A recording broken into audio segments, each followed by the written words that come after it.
nouveau chef de programme à Vélo 2 ADEME. Donc, je suis arrivé il y a un petit mois de cela. Et donc, je suis venu pour, j'étais embauché pour clôturer le programme à Vélo 2. Donc, qui se clôture, nous, jusqu'au fin décembre 2024. Juste un petit rappel, donc, pour les dossiers à Vélo 2, donc, il y a des dates butoirs, à savoir le 30 juin pour la plupart des dossiers pour rendre les livrables techniques, c'est-à-dire le rapport final et cycloscope. Et juste avant de rendre ce rapport, pensez à livrer vos rapports, à donner vos rapports pour avis technique au CEREMA et à votre référent ADEME afin qu'il puisse valider votre rapport.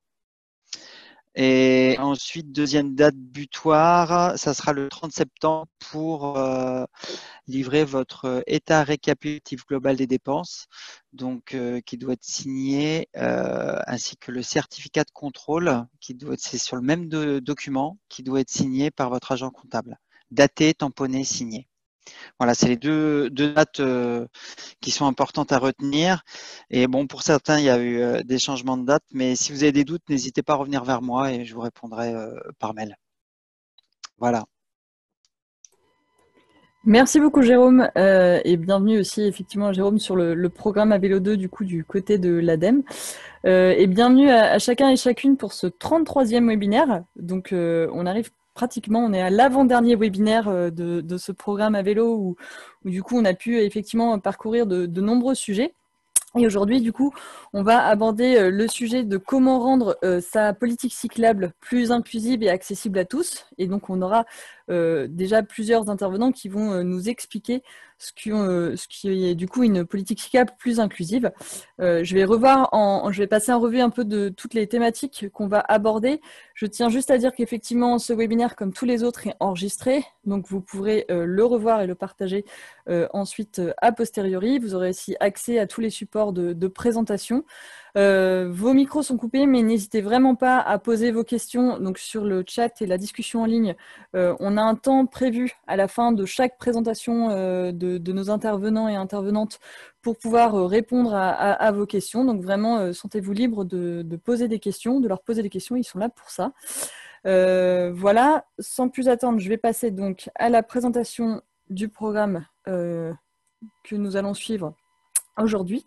Donc, on va donc démarrer par une introduction du club des villes et territoires cyclables et marchables, qui est donc partenaire aujourd'hui de ce webinaire et qui va donc nous présenter comment, pourquoi, en quoi le vélo est une solution pour développer donc localement une mobilité inclusive et durable, en prenant notamment plusieurs exemples des collectivités faisant partie de leur association. Nous aurons ensuite un bureau d'études Praxi Design qui est spécialisé justement sur ces problématiques et qui viendra donc nous faire une présentation sur qu'est-ce qu'une politique cyclable et accessible et inclusive, quels en sont les critères, quels en sont les enjeux. Ensuite, nous aurons la thématique de comment encourager la pratique du vélo chez le public des seniors avec l'association WeMove, qui est aussi une plateforme de mobilité dans le sud-ouest de la France, oui, sud-ouest, avec Stéphanie Hamon et Mathilde Bourdieu qui viendront donc intervenir.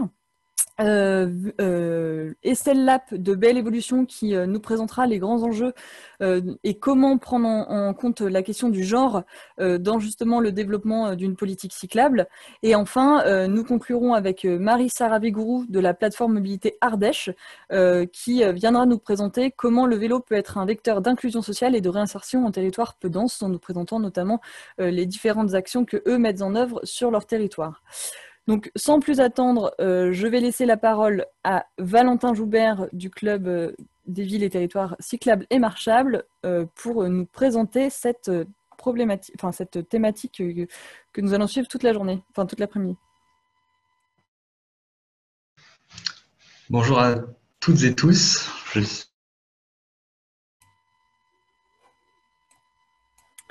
Alors, Valentin. Vous m'entendez? Oui, il y a eu un petit bug. Est-ce que tu peux projeter ta présentation? Ou est-ce que si ça ne fonctionne pas, je peux aussi m'en charger? Alors, attendez. Si tu peux, c'est... Attends. Alors, attends, je l'ai là ouvert. Normalement, je l'ai aussi. Si tu veux, je la projette, c'est bon. Ok, super. Merci. Voilà, donc bonjour à tous et toutes. Je vais me présenter puis présenter le club avant de vous parler de mobilité inclusive. Donc, je suis Valentin Joubert, chargé de mission au Club des villes et territoires cyclables et marchables, une association de collectivités qui a été créée en 1989 et qui regroupe 250 collectivités engagées pour défendre des territoires plus marchables et cyclables, avec une majorité, enfin avec plus de 35% de collectivités qui ont moins de 30 000 habitants, donc beaucoup de territoires relativement petits, et quasi l'intégralité des métropoles. Le club est aussi constitué d'un club d'élus nationaux, à la fois parlementaires, députés et sénateurs, qui défendent des propositions de loi et des réformes allant dans le sens d'une France plus cyclable et marchable.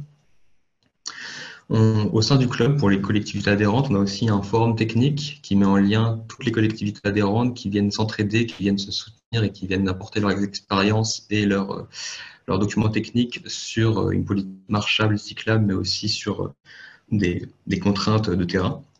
Donc c'est un forum qui est accessible à tous les techniciens du club. Sur notre site, en accès libre, on a également des ressources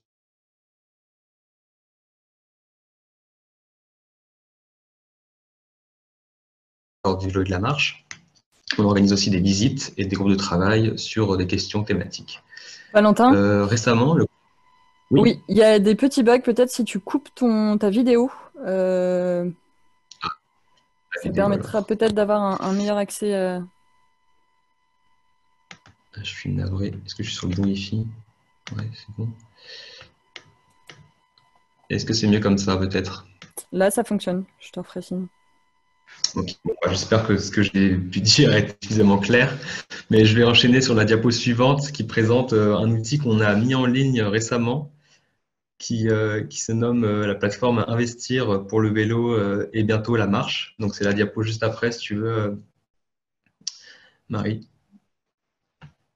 Donc voilà, c'est une plateforme, c'est une réédition finalement du guide des coûts que le club avait pu avait pu publier en 2020, qui était une version papier.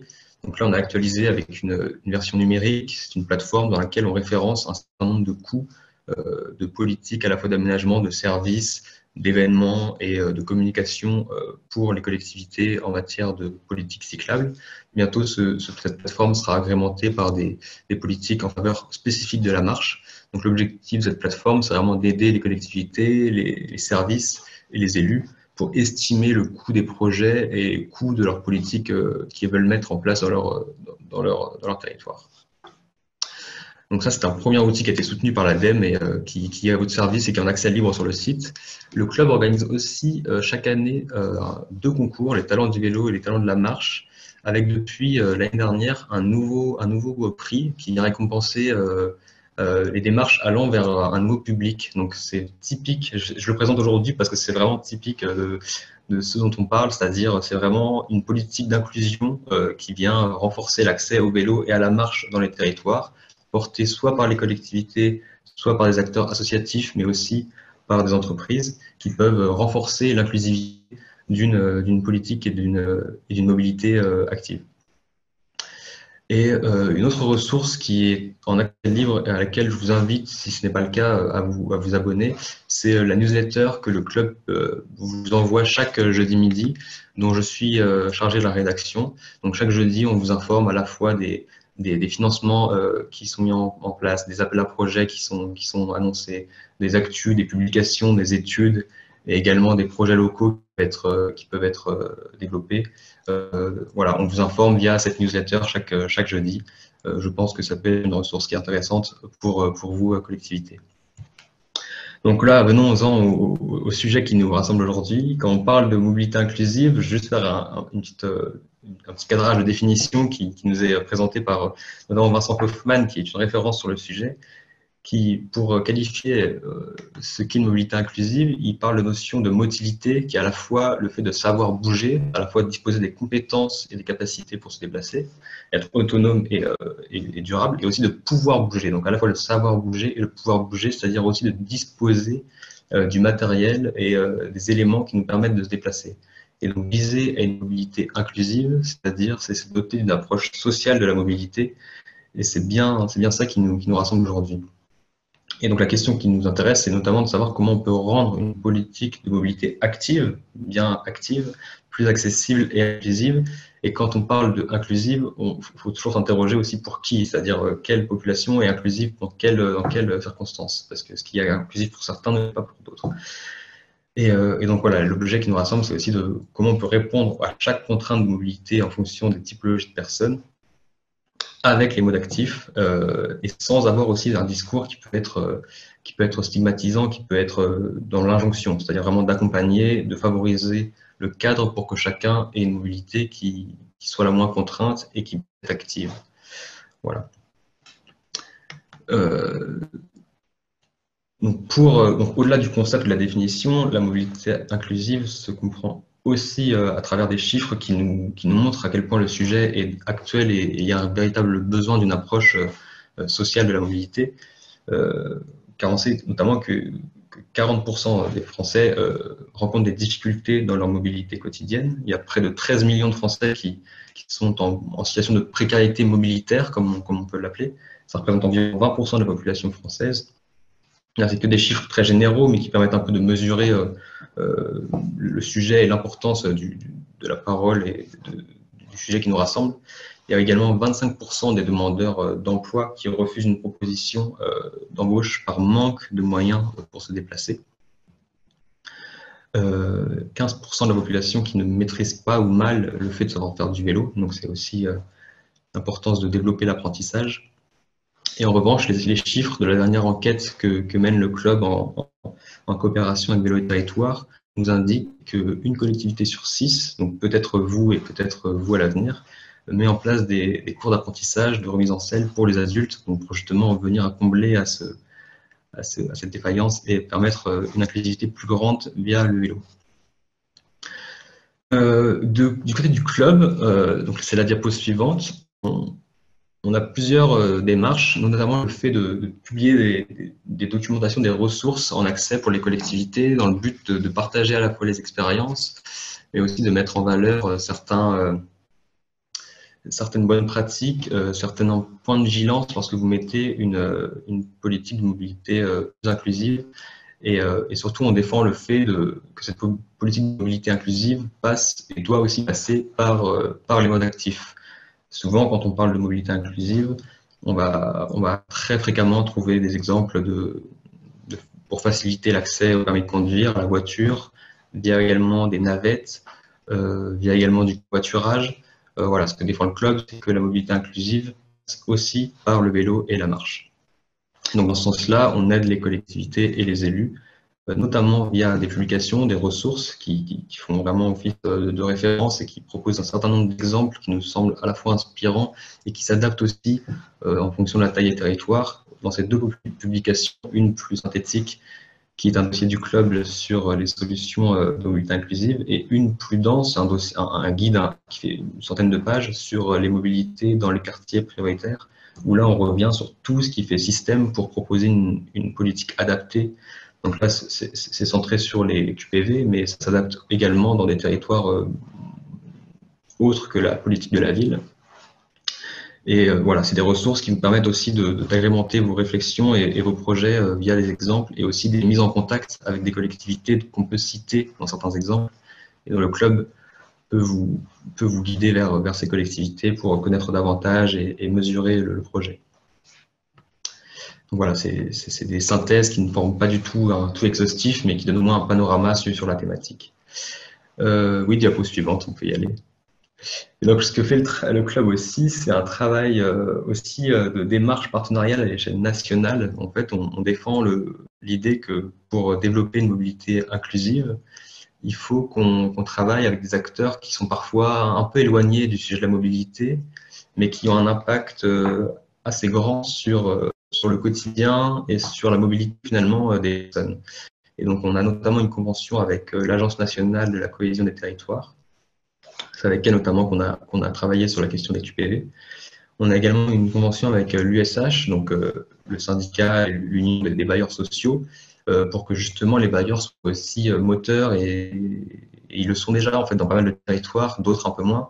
Mais en tout cas, que les bailleurs se saisissent de cette problématique-là pour leurs habitants, pour leurs résidents, pour leur proposer des services permettant de renforcer les mobilités actives via l'habitat, mais aussi via l'animation dans les quartiers et dans les parcs de bailleurs sociaux.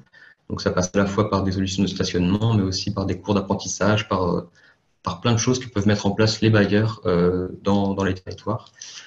On travaille aussi avec l'ANRU, donc l'Agence nationale de rénovation urbaine. Donc en théorie, c'est des acteurs qui sont éloignés de la mobilité, mais qui ont un impact assez fort sur l'aménagement du territoire et qui permettent justement de favoriser un territoire qui soit plus inclusif, notamment dans des endroits où il y a des travaux importants de rénovation urbaine, et où là, on peut vraiment repenser le cadre urbanistique dans une perspective plus inclusive. Toujours sur la question de la politique de la ville, on travaille aussi avec le Conseil national des villes pour aussi essayer de porter un discours pro-mobilité active auprès de ces acteurs-là, et voilà, faire entendre que l'inclusion, que l'insertion passe aussi par les modes actifs. Et enfin, avec WeMove qui intervient, je crois, aujourd'hui, donc avec qui on travaille tout récemment, mais qui sont aussi partenaires justement des talents du vélo et talents du vélo, pardon. Donc voilà. Donc l'idée, c'est aussi d'étendre le système vélo et marche à des acteurs qui sont éloignés du sujet, mais qui sont quand même partie prenante de la vie locale et de la solidarité locale. Et enfin, je vais revenir très brièvement sur quelques projets menés dans des collectivités adhérentes du réseau, du club, par différentes politiques qui nous semblent structurantes pour mener une politique plus inclusive. Donc on a différents exemples à la fois de tarification sociale pour des services de location, mais ça peut aussi être des services de dons, de prêts de vélos à moindre coût. On a aussi des collectivités qui mettent en place des offres de VLS, donc vélo en libre service, et VLD, vélo à longue durée, de location à longue durée, adaptés, c'est-à-dire des vélos qui vont permettre à des personnes soit en mobilité réduite, soit ayant des problèmes d'équilibre, enfin, plein de situations différentes, avec plein de vélos qui s'adaptent justement à ces situations. L'inclusivité, ça passe aussi par des politiques et d'aménagement, et donc notamment des questions de bancs, d'éclairage, de stationnement. Donc je vous citerai quelques exemples à la suite. J'ai pris quelques exemples de collectivités assez importantes en termes de taille, donc des métropoles, mais au sein du réseau, on a des collectivités de toute taille qui mettent en place aussi des actions et des politiques inclusives, sans forcément que le caractère inclusif soit revendiqué. Donc ça passe aussi par des ateliers de remise en scène, comme on l'a vu tout à l'heure, le sujet de l'apprentissage et de la compétence, de savoir rouler à vélo est majeur, à la fois pour les enfants, mais aussi pour les adultes. Et ça passe aussi par le conseil en mobilité, mais je pense que la plateforme Ardèche Mobile qui intervient tout à l'heure, je ne sais plus c'est laquelle, mais en tout cas, je pense qu'elle pourra vous détailler ces projets. Donc voilà, quelques exemples qui nous semblent assez... la diapo d'avant, donc on a Strasbourg, il y a le lien qui est dispo sur la diapo, donc qui met en place une politique, une offre de location très vaste de vélos adaptés. Il y a Nancy qui a une politique de banc public très importante qui permet de faciliter le déplacement et l'inclusivité, notamment pour les personnes âgées. Il y a Nantes qui a mis en place le premier stationnement vélo réservé au PMR, donc un stationnement qui est devant la gare de Nantes et qui permet vraiment d'avoir un accès et d'avoir un système d'attache qui s'adapte vraiment au vélo adapté en fait. Strasbourg qui met notamment en place des cours d'apprentissage du vélo pour les réfugiés et demandeurs d'asile. Donc voilà, quand tout à l'heure je demandais quand on met une politique de mobilité inclusive, à qui elle s'adresse en fonction de vos territoires, de votre typologie, de la sociologie de vos territoires et de vos objectifs. L'inclusivité, elle peut soit concerner tout le monde, mais aussi parfois concerner les PMR, concerner les personnes âgées, concerner l'inclusivité selon le genre aussi. Il y a aussi des situations d'illettrisme ou d'allophone. Je n'ai pas mis d'exemple ici, mais on a aussi des collectivités qui mettent en place des plans et une lecture de l'espace public pour les personnes qui ne parlent pas français, donc à la fois avec toute une documentation qui peut être traduite, mais aussi avec un accompagnement vers toute forme d'appropriation de l'espace public, de lecture des panneaux, etc., etc. Et aussi avec des choses concrètes de signalisation, de marquage au sol. Bon. Beaucoup d'exemples qu'on pourra vous partager si vous le souhaitez. Voilà, aussi envers les personnes isolées, défavorisées. Voilà. Voilà, on peut passer à la diapo suivante. Voilà, tout à l'heure, je vous parlais notamment de la démarche partenariale à l'échelle nationale que mène le club, mais on s'est aussi rendu compte, avec nos collectivités adhérentes, que la démarche partenariale passe aussi à l'échelle locale et souvent un peu la condition, ou du moins ça favorise le fait qu'une action, qu'un projet soit fructueux, qui fonctionne bien. C'est lorsque la collectivité vient étendre son champ d'action ailleurs qu'aux services et qu'au sujet de la mobilité. C'est-à-dire qu'elle va travailler notamment avec les CCAS, avec les bailleurs sociaux, avec les maisons de quartier, avec France Travail ou Ex-Pôle Emploi, avec les 12% santé, les écoles, etc. Les structures d'insertion. C'est-à-dire que ça peut à la fois être des relais d'information, ça peut aussi être des relais pour identifier les personnes qui vont être particulièrement ciblées pour mener un projet, qui vont avoir un besoin d'accompagnement vers une mobilité. Voilà. On a des projets, là je vous ai pris quelques extraits qui sont présents dans le guide, notamment sur les QPV, d'actions menées par des collectivités ou parfois par des acteurs associatifs, mais soutenus par la collectivité, qui vont justement travailler avec ces acteurs particuliers pour mener une politique locale d'inclusion avec les modes actifs. Plus qu'une minute. Donc voilà, c'est à la fois... Pardon, vous m'entendez? Oui, plus qu'une minute. Ok, très bien. Je m'arrête dans 30 secondes. Donc voilà, à la fois travailler avec des acteurs variés sur le terrain et aussi travailler au sein de la collectivité avec différents services, à la fois le service de la solidarité, le service de santé. On se rend compte que quand on parle de mobilité inclusive, en fait, on ne parle pas que de mobilité. Souvent, le sujet croise différentes problématiques et d'où l'intérêt de croiser les acteurs qui ne sont pas partie prenante à l'origine de la mobilité, mais qui ont un rôle structurant à jouer. Donc voilà, je m'arrête là, on pourra développer davantage. Je vous partage mon contact si jamais vous avez des questions, si jamais vous êtes intéressé par le club et s'il y a des projets en l'occurrence qui vous semblent particulièrement intéressants, je suis disponible pour répondre, pour vous mettre en contact si jamais. Je vous remercie. Merci beaucoup Valentin pour cette présentation qui permet effectivement de voir un peu tout le panel de ce que peut inclure la question les enjeux de l'inclusivité. J'ai effectivement été un petit peu rapide aussi sur mon introduction en disant qu'effectivement la question les choix qu'on a fait aujourd'hui de thématiques un peu ciblées qu'on va aborder sont pas exhaustifs. Il y a plein d'autres sujets qui sont intégrés dans la question de l'inclusion. Je demande notamment aux enjeux aussi, par exemple, sur les enfants. On a fait d'autres webinaires sur ces thématiques-là, sur la mobilité scolaire et sur d'autres thématiques qu'on va vous mettre du coup dans le chat de discussion. Mais voilà, c'est aussi pour dire que c'est pas exhaustif en termes de thématiques qu'on peut aborder sur les enjeux, mais c'est plutôt la compréhension de ce qui est possible de faire sur les différents sujets ou alors les différents outils qui s'offrent à nous. Merci Valentin pour la présentation des exemples et un peu les grands enjeux, et puis aussi d'avoir en tête tous les acteurs auxquels on ne pense pas nécessairement et qui peuvent aussi effectivement venir participer au développement de la politique cyclable. J'ai oublié aussi de préciser que j'ai mon collègue Flavien Lopez qui donc est chargé donc de nous faire remonter les questions et toute l'animation effectivement qu'il y aura pendant tout ce webinaire. Donc je présente Flavien Lopez qui sera aussi parmi nous. Je vois qu'il n'y a pas de questions actuellement dans le chat. Vu qu'on a eu voilà, on va continuer directement du coup vers la seconde présentation. Donc avec Camille Péchou du coup du bureau d'études de Praxi Design, qui va du coup aller encore effectivement plus loin sur les enjeux effectivement de qu'est-ce qu'on entend par inclusion et accessibilité quand on parle de modes actifs. Camille, on voit bien ton écran. Alors pas en plein écran.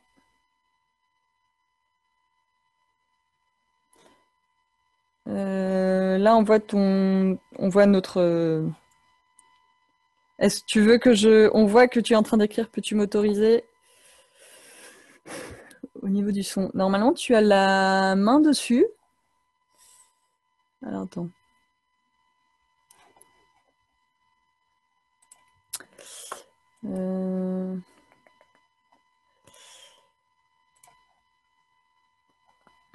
Deux petites secondes, je ne te trouve plus. Ah oui. Est-ce que là, c'est bon? Je vois que tu as activé ton micro.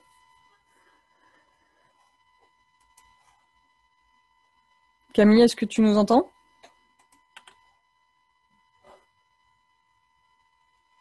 Alors, on a fait des tests juste avant, ça a fonctionné, mais là, effectivement, ça n'a pas l'air de...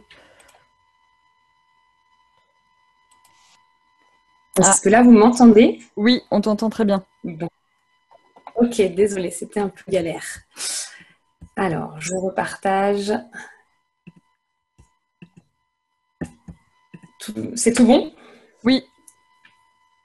Ok, super. Parfait, merci Camille. Merci Marie pour la présentation. Donc, je suis ravie d'être présente à ce webinaire sur un sujet qui nous parle particulièrement Praxis Design. Et donc, je vais dérouler un petit peu le sujet plus global d'une politique cyclable accessible et inclusive. Valentin en a déjà dit beaucoup, mais donc ça permettra de revenir un peu plus en détail. Donc, Praxis Design, on est une structure coopérative au sein d'une plus grande coopérative qui s'appelle Oxalis. Et notre objectif, c'est de déployer les mobilités actives marché vélo avec les outils du design dans un objectif de santé, puisque donc nous sommes deux cofondateurs, Thomas qui est designer et moi-même qui suis du monde de la santé, ergothérapeute.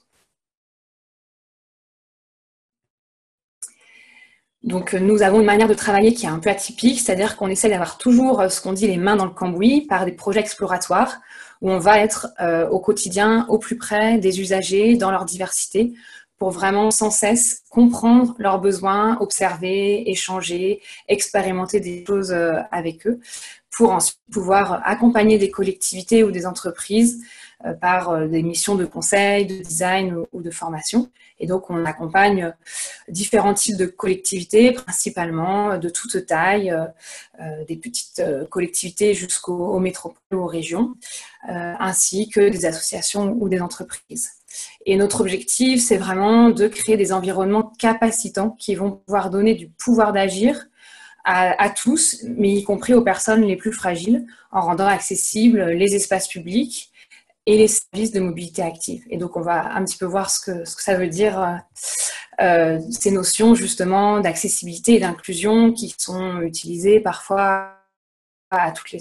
Et on va un petit peu revenir sur nous, ce qu'on entend particulièrement Praxis Design par ces notions.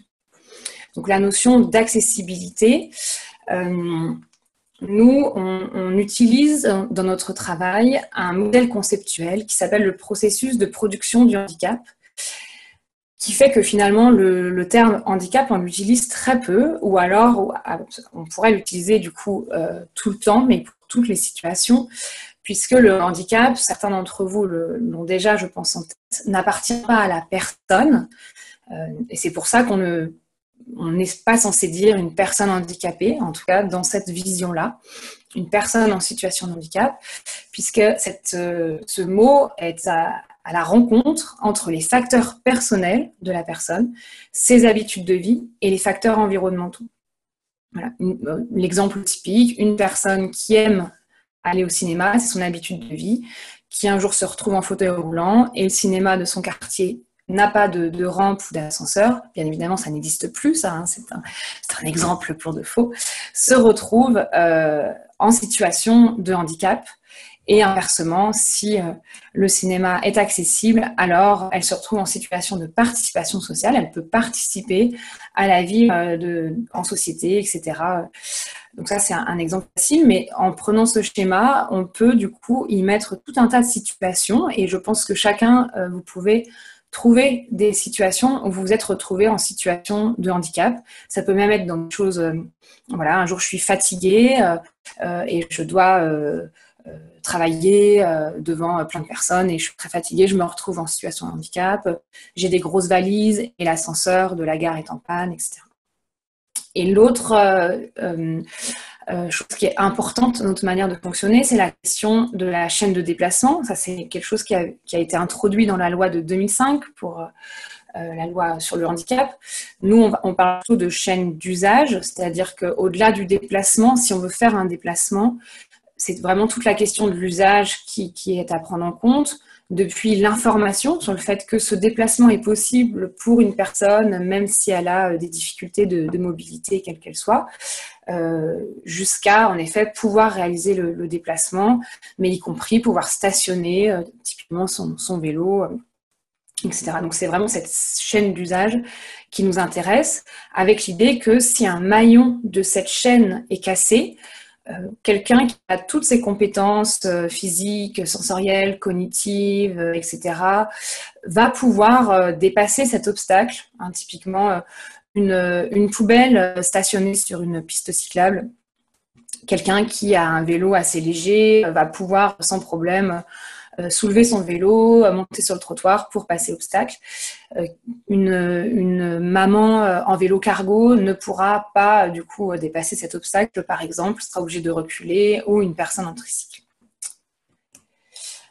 Ça nous amène à parler de l'inclusion, mais de qui parle-t-on quand on parle d'inclusion? Alors, Valentin, merci, tu en as déjà cité justement de la diversité des personnes. Si on veut parler d'inclusion, en effet, l'inclusion est une utopie. C'est vraiment l'idée que toutes les personnes, quelles que soient leurs capacités et leurs besoins, sont inclus dans la vie de la société. Et donc, en effet, il y a vraiment toutes les personnes, qu'elles soient précaires, non francophones, en difficulté de lecture, et puis pour ce qui va là nous concerner pour mon propos, ça va plutôt être aussi les personnes qui ont des difficultés d'ordre motrice ou sensoriel, mental, cognitif, psychique. Voilà, donc toutes les personnes aussi vieillissantes avec des capacités qui diminuent avec l'âge vont aussi être concernées. On va retrouver aussi les femmes enceintes, les personnes stressées, fatiguées, tout ce qui est maladie chronique qui crée des douleurs, etc. Et puis, il y a différentes situations. Il y a les situations qui sont permanentes, il me manque un bras, les situations qui sont temporaires, j'ai un bras cassé, ou des situations liées à un événement de la vie. Par exemple, je suis nouveau parent, donc ces personnes-là ont les mêmes besoins, et pourtant, ce n'est pas du tout la même situation. Et donc, quand on va vouloir faire un projet inclusif, il va falloir penser vraiment de manière très très large, puisqu'il va falloir prendre en compte toutes ces situations. Pourquoi est-ce que c'est important et pourquoi merci aux organisateurs de faire un webinaire sur ce sujet? Pourquoi c'est important de s'intéresser à la question des mobilités actives et inclusives? Puisque on est dans un enjeu de société que vous allez rien apprendre, qui est important, puisqu'on va vers une société qui va être vraiment vieillissante. On voit les courbes qui s'affolent vers le haut de personnes très âgées. Et puis, on a aussi, depuis quelque temps, une augmentation très significative des maladies chroniques et évolutives, et qui sont du coup bien souvent invalidantes et qui vont créer des difficultés, et notamment aussi des difficultés de mobilité, mais aussi des maladies qui justement vont avoir besoin qu'on fasse de l'activité physique pour pouvoir prévenir leur apparition ou éviter qu'elles s'aggravent. Voilà, c'était la diapo suivante. Et donc, l'activité physique, en effet, je pense que ces derniers mois, il y a beaucoup eu de prise de parole sur ce sujet. Voilà, l'État a aussi pris conscience de l'importance de préconiser l'activité physique pour tous. On voit se développer aussi tout ce qui est maison sport santé, sport sur ordonnance, etc. Et c'est vraiment un outil intéressant pour préserver sa santé, préserver aussi la dépendance liée à l'âge, etc. Sauf que faire de l'activité physique, il faut le rajouter sur un temps entre eux, il faut le caler entre déposer les enfants à l'école, se rendre chez le médecin et aller au travail. Il faut rajouter un temps d'activité physique. Donc, c'est difficile d'en faire tous les jours pour des personnes qui ont un emploi du temps compliqué. Et donc, le déplacement à vélo en effet, permet de ne pas rajouter un temps de transport, mais de transformer un temps de sédentarité en un temps d'activité physique. Et ça, c'est très intéressant. Et ça va permettre, et là vous le savez, et c'est toujours bien de le rappeler, notamment pour des personnes qui ont des fragilités, de faire des économies, d'avoir plus d'autonomie et ou d'indépendance, et d'avoir du coup plus de pouvoir d'agir pour des personnes qui peut-être n'ont pas les capacités d'avoir le permis de conduire, n'ont pas les capacités économiques aussi de pouvoir avoir une voiture, etc. Pour qui les transports en commun vont être compliqués en termes peut-être de mixité avec les autres, etc.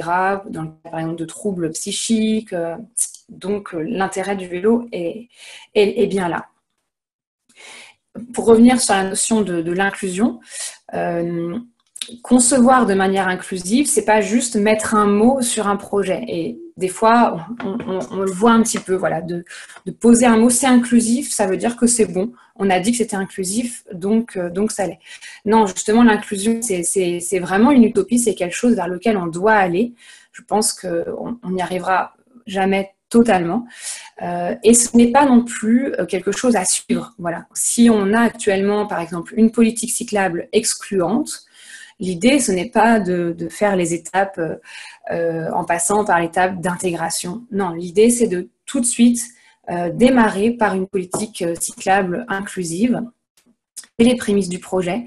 Il n'y a aucun intérêt, voire même il y a surtout beaucoup de désavantages à se dire d'abord on va faire une politique cyclable pour les gens qui vont bien et puis ensuite on ouvrira pour les gens qui ont des besoins spécifiques. Et ça, c'est pas forcément une méthode qu'on recommande, puisqu'on vient de le voir en plus, en fait, le handicap ne peut pas vraiment, les besoins particuliers ne peuvent pas vraiment se définir. Et donc, c'est intéressant de se dire que n'importe qui, une femme enceinte, quelqu'un qui a mal au genou, quelqu'un qui est en fauteuil roulant, quelqu'un qui est malvoyant, un aidant avec son parent âgé, va pouvoir bénéficier de services, d'infrastructures inclusives.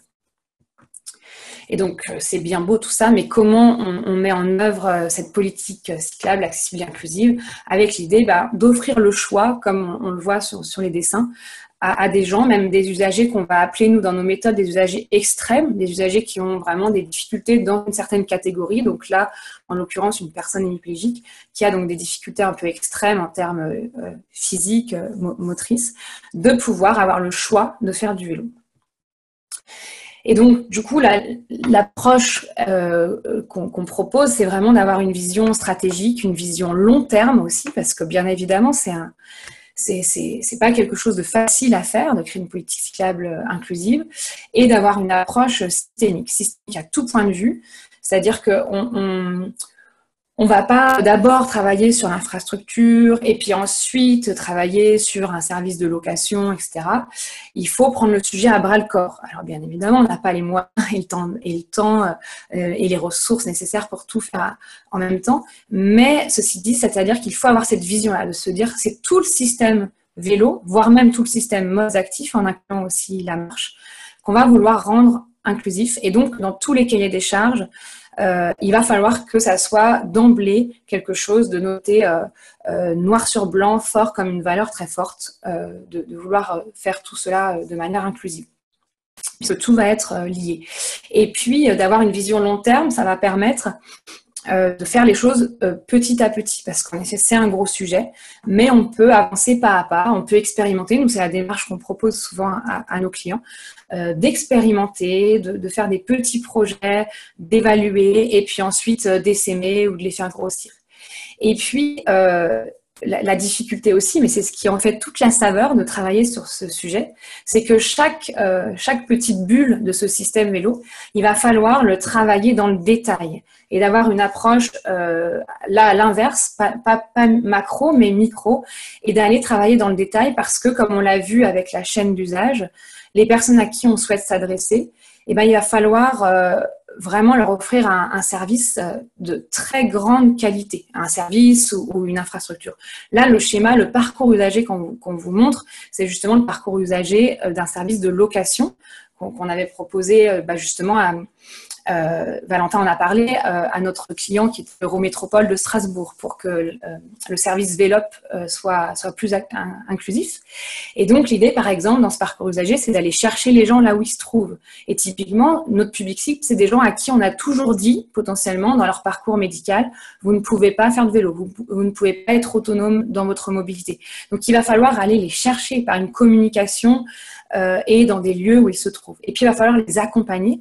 Et là, on invite vraiment les acteurs de la mobilité à se mettre main dans la main avec les acteurs de la santé parce que chacun a ses compétences. Et donc là, on invite vraiment à qu'il y ait des professionnels de santé, typiquement ergothérapeutes, je fais la promotion de ma profession, qui puissent intégrer, par exemple, une agence vélo pour pouvoir faire des bilans mobilité accompagnés. Et puis ensuite, on va s'associer à l'association ou à la vélo-école municipale ou l'association vélo-école du territoire pour faire un accompagnement à la formation, etc., etc. Et donc, du coup, pour mettre en image tout ça, quelques projets qu'on a pu faire qui montrent cette approche un peu systémique, globale. Voilà, donc ça peut être par exemple de travailler sur des itinéraires piétons et vélos. Ça, c'est quelque chose qu'on porte aussi, de ne rien faire pour les usagers du vélo si pour les piétons, ça vient apporter un nouvel obstacle, une nouvelle coupure. Mais au contraire, l'idée, c'est qu'un aménagement au vélo puisse apporter plutôt du confort pour les piétons, et notamment les piétons fragiles. Donc là, c'est l'exemple à Grenoble où on a pu faire donc la signalétique au sol pour que les usagers, notamment les plus fragiles qui ne pédalent pas en regardant le paysage, même s'il est très chouette à Grenoble, puissent être guidés vraiment pas à pas. Et puis une aire de service qui va servir autant aux piétons qui sont sur le cheminement piéton à côté, grâce aux bancs, grâce peut-être à la carte du quartier, etc. Il va falloir aussi, comme on le disait, aller chercher les gens, aller montrer que c'est possible de faire du vélo malgré les difficultés. Donc, une communication non stigmatisante qui est très difficile à définir, hein, parce que forcément, si vous dites vous êtes senior, venez tester les vélos, vous allez toucher des seniors qui ne sont plus en âge forcément de faire du vélo en autonomie. Vous allez toucher des seniors, par exemple, qui sont en EHPAD. Alors, ça peut avoir, bien sûr, plein de bénéfices, mais ça sera pas votre public cible. Donc, c'est toute la difficulté. Hein. Il y a des mots, il y a un peu des gros mots, voilà, handicap, senior, il y a plein de gens qui ne se sentiront pas concernés. Donc, il va falloir faire une communication assez fine. La question de la formation, ça c'est quelque chose qu'on porte aussi, qui est essentiel, de donner des billes au maximum de professionnels dans justement un peu les 3 domaines, même 4 si on rajoute le sport-santé, donc les professionnels de santé, les professionnels du social et de la mobilité, mais aussi ceux du sport-santé, pour avoir plus de billes sur ces sujets-là qui sont complexes, clairement. Voilà, aussi, je reviens sur l'idée de faire des services de conseil, avant même que ce soit des services de prêt ou location, un service qui inclut conseil et prêt ou location de vélos pour tout le monde. Donc, par exemple, il y a un département qu'on a accompagné, des Pyrénées-Atlantiques, Strasbourg. On est en train de travailler aussi avec Île-de-France Mobilité pour que leur service Véligo soit accessible à tous, avec l'idée que n'importe qui va pouvoir se faire accompagner, quelles que soient ses difficultés, sans être obligé de consulter dans un service spécialisé vélo et handicap. Et du coup, on touchera tous ceux qui ont des petits problèmes d'équilibre, des problèmes de genoux, d'arthrose, etc. et qui n'iraient jamais dans un service ségrégatif. Évidemment, il y a aussi vraiment l'importance d'accompagner les personnes dans leur parcours. C'est des personnes potentiellement qui n'ont peut-être jamais fait de vélo, qui n'en ont pas fait depuis très longtemps, qui ont besoin d'être rassurées, d'être formées, etc., qui ont besoin d'être accompagnées. Donc ça, c'est quelque chose d'important. Notamment, nous, on travaille vraiment main dans la main avec le réseau des vélo-écoles pour cela. Et puis, quelque chose qui est difficile à mettre en œuvre, sur lequel les choses bougent un peu, c'est du stationnement qui soit adapté à tous. Et ça, c'est pas si facile que ça. Valentin citait l'exemple de Nantes. qui n'est pas non plus un stationnement totalement inclusif et non stigmatisant. Et comme l'exemple ici, hein, c'est un exemple aux Pays-Bas qui est aussi un petit peu stigmatisant avec ce logo fauteuil roulant. Il y a tout à inventer sur le sujet du stationnement. Et puis, on essaye aussi de pousser les copropriétés à essayer de faire que leur stationnement soit inclusif grâce au programme Alvéole Plus de la FUP que vous devez peut-être connaître. Et ce sont les personnes elles-mêmes qui parlent le mieux de tout ça. Et donc, du coup, j'arrête mon propos presque dans 2 minutes. Et je vous invite vraiment, vous devez peut-être les connaître, mais sinon, je vous invite à regarder les 2 courts-métrages qu'on a fait sur le site lesrouxdupossible.fr qui sont diffusables parce qu'ils sont libres de droit. Et donc, à les diffuser à vos équipes, à vos collègues, à vos proches. Et donc, qui donne la parole à des personnes concernées qui font du vélo malgré le handicap, le vieillissement, etc. Et c'est une série qui ne demande qu'à grandir. Donc, je vous invite vraiment à la diffuser. Et puis, justement, sur ce sujet formation, donc on a ouvert en 2023 un centre de formation pour les professionnels, justement, les professionnels dans toute leur diversité, agents de collectivité, bureaux d'études, professionnels de santé, salariés d'associations, etc. Avec donc un centre physique avec une vingtaine de vélos adaptés, donc à Lyon, où on fait des formations du coup où on peut vraiment se mettre en situation de handicap, tester les vélos, etc. Ce qui permet vraiment de repartir en ayant bien saisi dans son corps le sujet et tout l'impact que ça a en termes d'infrastructure et pourquoi est-ce que les rayons de giration ils doivent être comme ci et pourquoi les dévers c'est pas facile quand on est en tricycle, etc.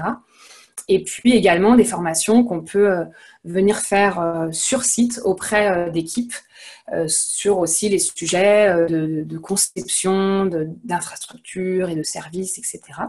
Donc n'hésitez pas à prendre des informations auprès de nous si cela vous intéresse. Et pour conclure, je vous propose un petit plan d'action. De démarrer votre politique cyclable ou votre prochain projet vélo de manière inclusive dès le départ, en le mettant vraiment dans le cahier des charges, en adoptant cette démarche de design pour tous, d'informer et de lutter contre les préjugés grâce au court-métrage Les roues du possible, que vous pouvez par exemple diffuser pendant la semaine de la mobilité. Bon, pour Mai à vélo, c'est un peu trop tard, mais il y a d'autres événements pour lesquels il pourrait être utile de les diffuser. De travailler vraiment main dans la main avec les autres acteurs, de trouver les gens motivés, que ce soit acteurs associatifs, acteurs de la santé, du social, parce que c'est un sujet où il faut être fort et en nombre pour le porter de manière qualitative. De venir vous former dans notre centre Plasma, petite page de pub pour notre centre de formation, et puis aussi de se faire accompagner, au moins au début, sur les questions stratégiques, sur la conception de projets de services, par notre équipe éventuellement, voilà, en assistant à maîtrise d'usage, en conseil, en sachant qu'on est on peut passer par la CATP pour pouvoir travailler avec nous sans faire d'appel d'offres. Voilà pour la petite page de pub. Merci beaucoup pour votre attention et s'il y a des questions, je pense qu'il y aura un temps pour y répondre. Merci. Merci Camille, merci beaucoup pour cette présentation complète et effectivement très riche. Surtout, alors j'ai mis le lien vers les roues du possible, vers les 2 premiers épisodes, donc dans le chat, qui vous permet d'y accéder. Et je me tourne donc vers mon collègue Flavien. Alors je vois pas. Ah oui, je me tourne vers mon collègue Flavien pour savoir s'il y a eu des questions ou non dans le chat.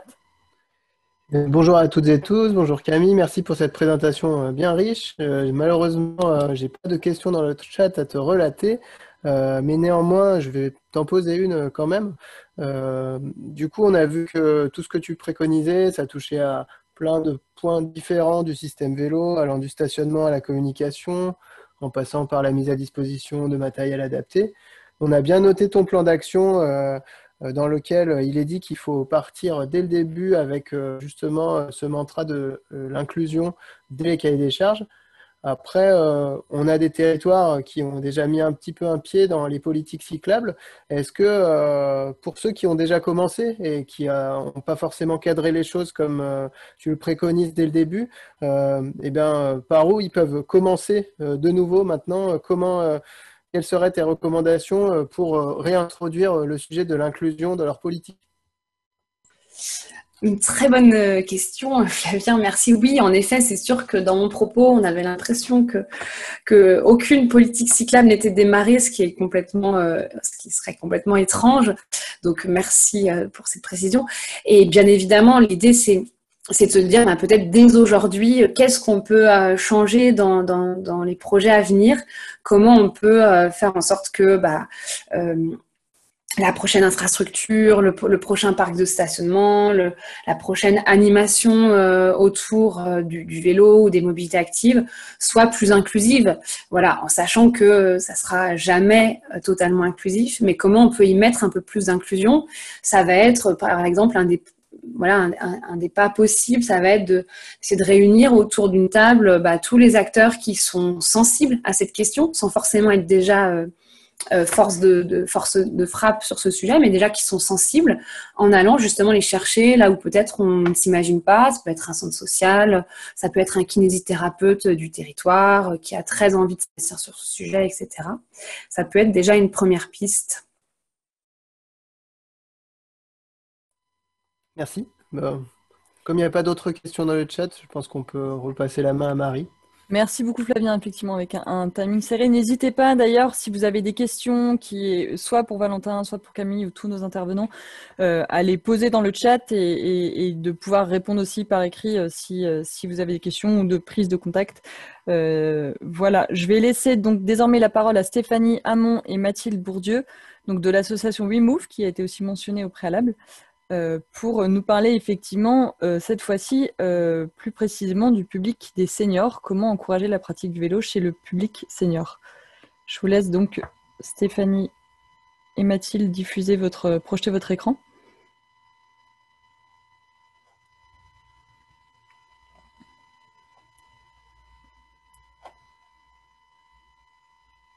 Alors, on voit votre écran, mais on ne le voit pas en...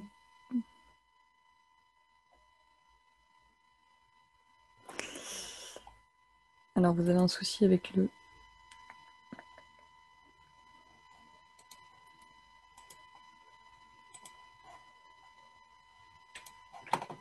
C'est bon, en plein écran. Mathilde, est-ce que votre micro fonctionne? Normalement, vous pouvez le débloquer.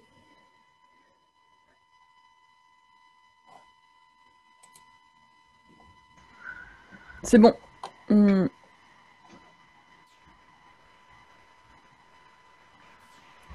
On vous entend là normalement? Bonjour. Non, on a un retour d'écho. C'est bon là, vous nous entendez mieux? Oui, là c'est bon.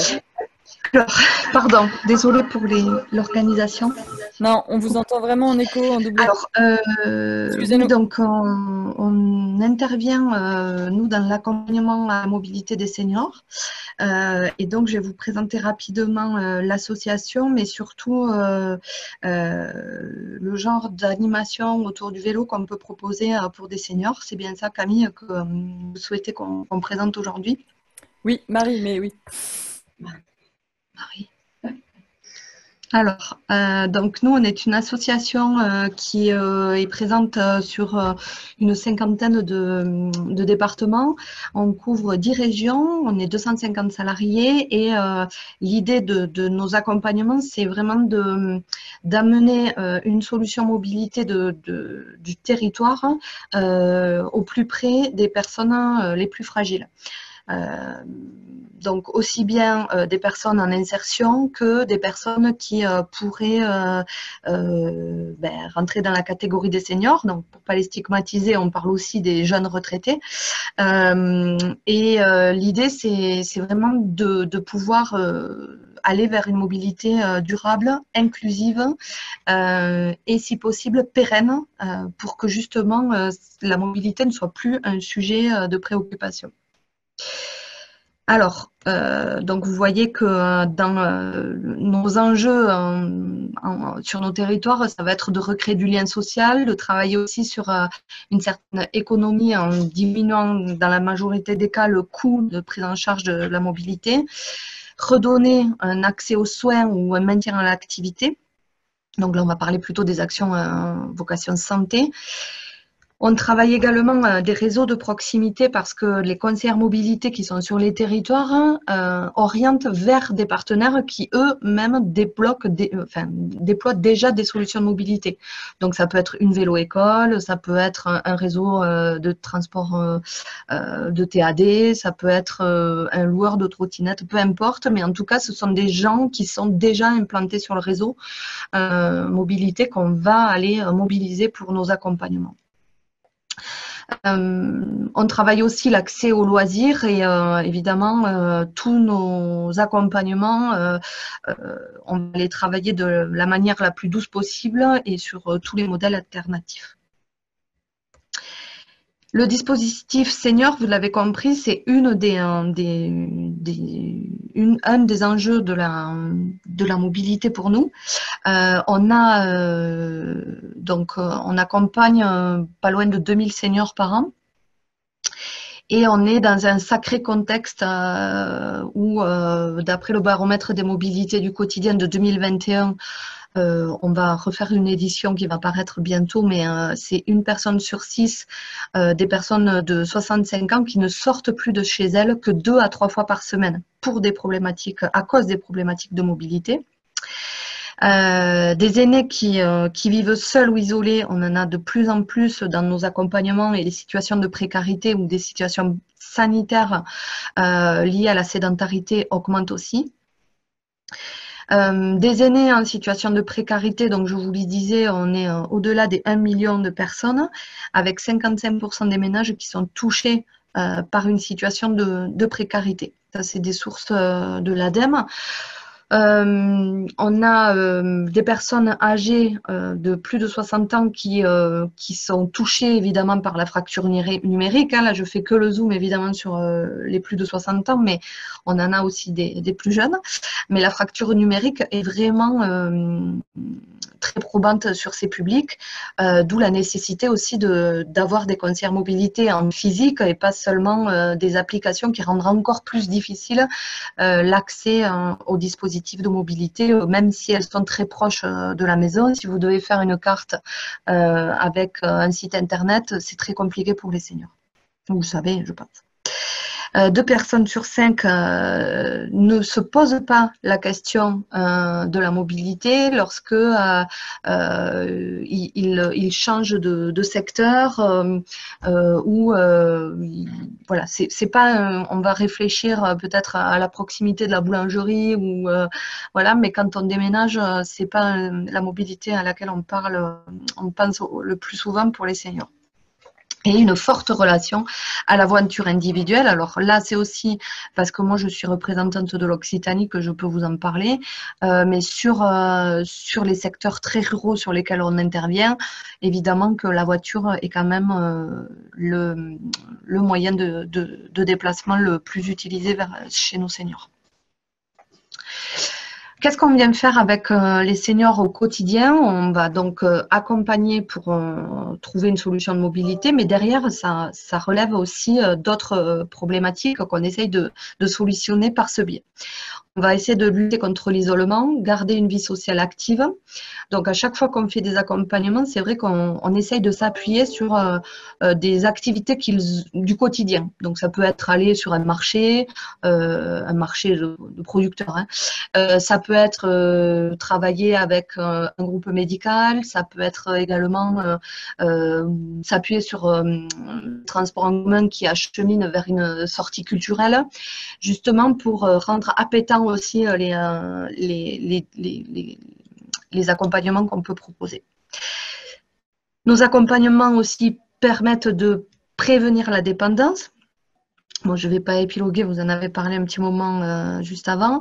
Sur le changement de comportement aussi, parce que bien souvent, on n'y pense pas à cet âge-là. Pour autant, ça impacte beaucoup le budget. Donc, c'est vrai que des seniors nous disent « Ah, mais finalement, si je m'étais mis au vélo un peu plus tôt, bon, on va aussi travailler les comportements par ce biais, travailler aussi avec des équipements très particuliers, notamment sur le vélo, pour que les tricycles, par exemple, on puisse gagner en stabilité. Et donc, aller au marché avec un tricycle, ça va être beaucoup plus aisé que d'avoir le panier, la voiture. Bon. On va travailler aussi sur la réduction des coûts de la prise en charge pour les collectivités, puisque évidemment, plus on fait du maintien à domicile, plus ça a une charge, alors que les personnes peuvent être aussi moins dépendantes avec un accompagnement qui leur permet justement de garder cette vie sociale active et d'être moins dépendants. Les solutions existantes, donc je vous en ai parlé sur les secteurs, puisqu'on utilise aussi ce qui est proposé sur le territoire. Hein. On ne vient pas rajouter à chaque fois des couches, mais nous, on est plutôt la glue entre les solutions mobilité et les gens. Et donc, l'idée, c'est vraiment de faciliter l'accès à tous les services qui existent sur le territoire. Donc, par cet intermédiaire, on arrive à dynamiser des services de TAD. On peut également participer à l'économie locale si on a des commerçants, loueurs ou revendeurs ou du secteur. Et l'idée aussi, c'est de fédérer les acteurs locaux parce que souvent, la question du senior, on la voit par le prisme de la santé, mais c'est aussi d'anticiper toutes les problématiques de vieillissement de la population et donc les acteurs locaux à la fois, donc les partenaires on va dire techniques, mais aussi les élus et les collectivités sont invités dans nos copiles, les comités, enfin voilà des comptes rendus qu'on fait de nos actions annuellement ou 2 fois par an, et c'est aussi le moment où on peut partager les problématiques des transversales qu'on rencontre avec ce public. J'avance un petit peu parce que je parle peut-être un peu beaucoup. Bon, la mobilité, pour qu'elle soit efficace, nous, on la voit par ce biais-là. On travaille essentiellement avec de la prescription, donc c'est-à-dire que vous avez des organismes qui prescrivent, ça peut être un CCAS dans ce cas-là, qui nous orientent des personnes. Ensuite, on a des conseillers mobilité dédiés aux seniors. Donc, ça peut être des conseillères qui ont été sur l'insertion à un moment donné, mais qui ont souhaité se spécialiser sur l'activité senior, ou des gens qui viennent de l'accompagnement classique, social, et qui ont une appétence pour ce public. Sur l'accompagnement de ce public. On dresse un bilan personnalisé de mobilité. Donc là, c'est un peu la photographie à l'instant T des pratiques de mobilité de la personne.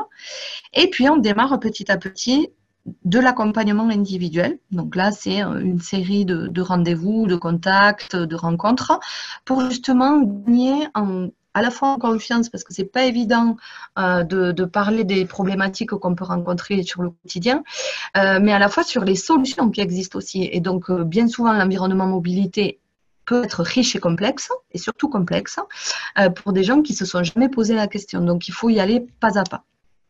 On va aller donc sur ces solutions et gagner en autonomie derrière. Voilà quelques exemples de formations ou d'ateliers qu'on peut retrouver dans notre dispositif, mais il y en a encore d'autres. Et là, aujourd'hui, on va vous faire un zoom sur un impact qui est la vélo-école qu'on met en place. Alors là, l'exemple qu'on a choisi, c'est la vélo-école sur Bagnères de Bigorre. Et là, je vais laisser Stéphanie, puisque Stéphanie, c'est la conseillère mobilité senior sur les Hautes-Pyrénées qui a mis en place cette action. C'est une action qui est financée par la CFPPA 65, donc c'est la conférence des financeurs des publics en perte d'autonomie des Hautes-Pyrénées, donc c'est une émanation du département. Et depuis quelques années, nous travaillons avec la CFPPA. Ça permet, donc je vous disais, de fédérer aussi les acteurs locaux. Ça permet aussi d'échanger et de voir quelles sont les nouvelles pratiques de mobilité qui intéressent les seniors. Là, nous avons fait l'année dernière, ou il y a 2 ans, des animations autour du vélo, où on a des seniors qui seraient très intéressés par l'acquisition d'un vélo électrique, mais qui se sont fait peur, ou qui n'osent pas, ou qui ne savent pas comment s'y prendre, ou parce que le vélo peut représenter aussi un prix conséquent. Donc, on va à la fois les accompagner sur un financement, sur un test, sur une adaptation du véhicule, un conseil aussi par rapport à ce vélo. Est-ce qu'on va prendre un tricycle ou pas? Est-ce qu'il faut des sacoches? Est-ce que ça déséquilibre? Enfin, voilà. Et donc là, on peut se rapprocher quelquefois d'ergothérapeutes ou alors vraiment, on va les remettre sur des actions de vélo-école remise en selle. Donc là, on a un partenaire pour ça. Je laisse Stéphanie parler. Ah oui, attends, je vais couper le mien. Bah, viens ici. Parce que je vais rester sur ton... Non, je vais bouger. Oui. C'est pas grave. Voilà.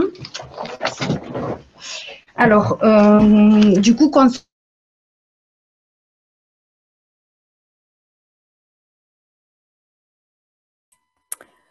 On ne vous entend plus.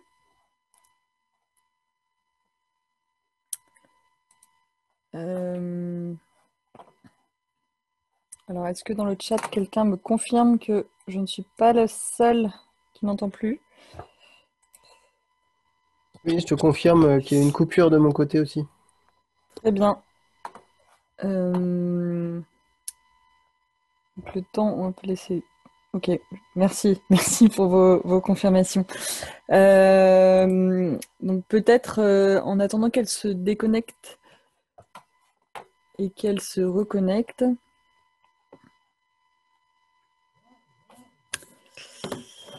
donc on va passer à la prochaine présentation. On reviendra après du coup sur l'exemple spécifique du coup du cas de la vélo-école. Mais pour pas perdre de temps dans notre timing, vu que ça a l'air d'être un problème technique bloquant, je vais demander à Estelle Lapp, si vous êtes disponible, oui, de pouvoir... Oui. Parfait. Donc je vais arrêter le partage d'écran, on reviendra après. Voilà. Parler du coup cette fois-ci, excusez-nous pour cette transition, donc on reviendra donc sur la partie senior et l'exemple de la vélo-école, mais on va donc enchaîner sur la question du vélo et du genre, et un peu des réflexions et des études et analyses qu'a mis en œuvre le bureau d'études BL Evolution sur cette question. Donc Estelle, tu peux partager ton écran. Alors, pardon, je pensais que vous aviez présentation, donc je ne suis pas tout à fait prête, j'ai une demi-seconde de préparation. Pas de problème. Si tu peux aussi mettre ton son un tout petit peu moins fort. Oui. On entend.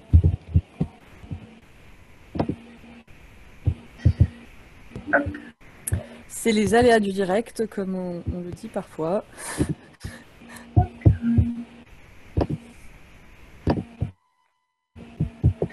Alors, donc, moi, je vais vous parler des questions de genre. Donc, très rapidement, je ne sais pas si vous voyez mon écran. Oui, c'est bon. C'est tout bon. Merci.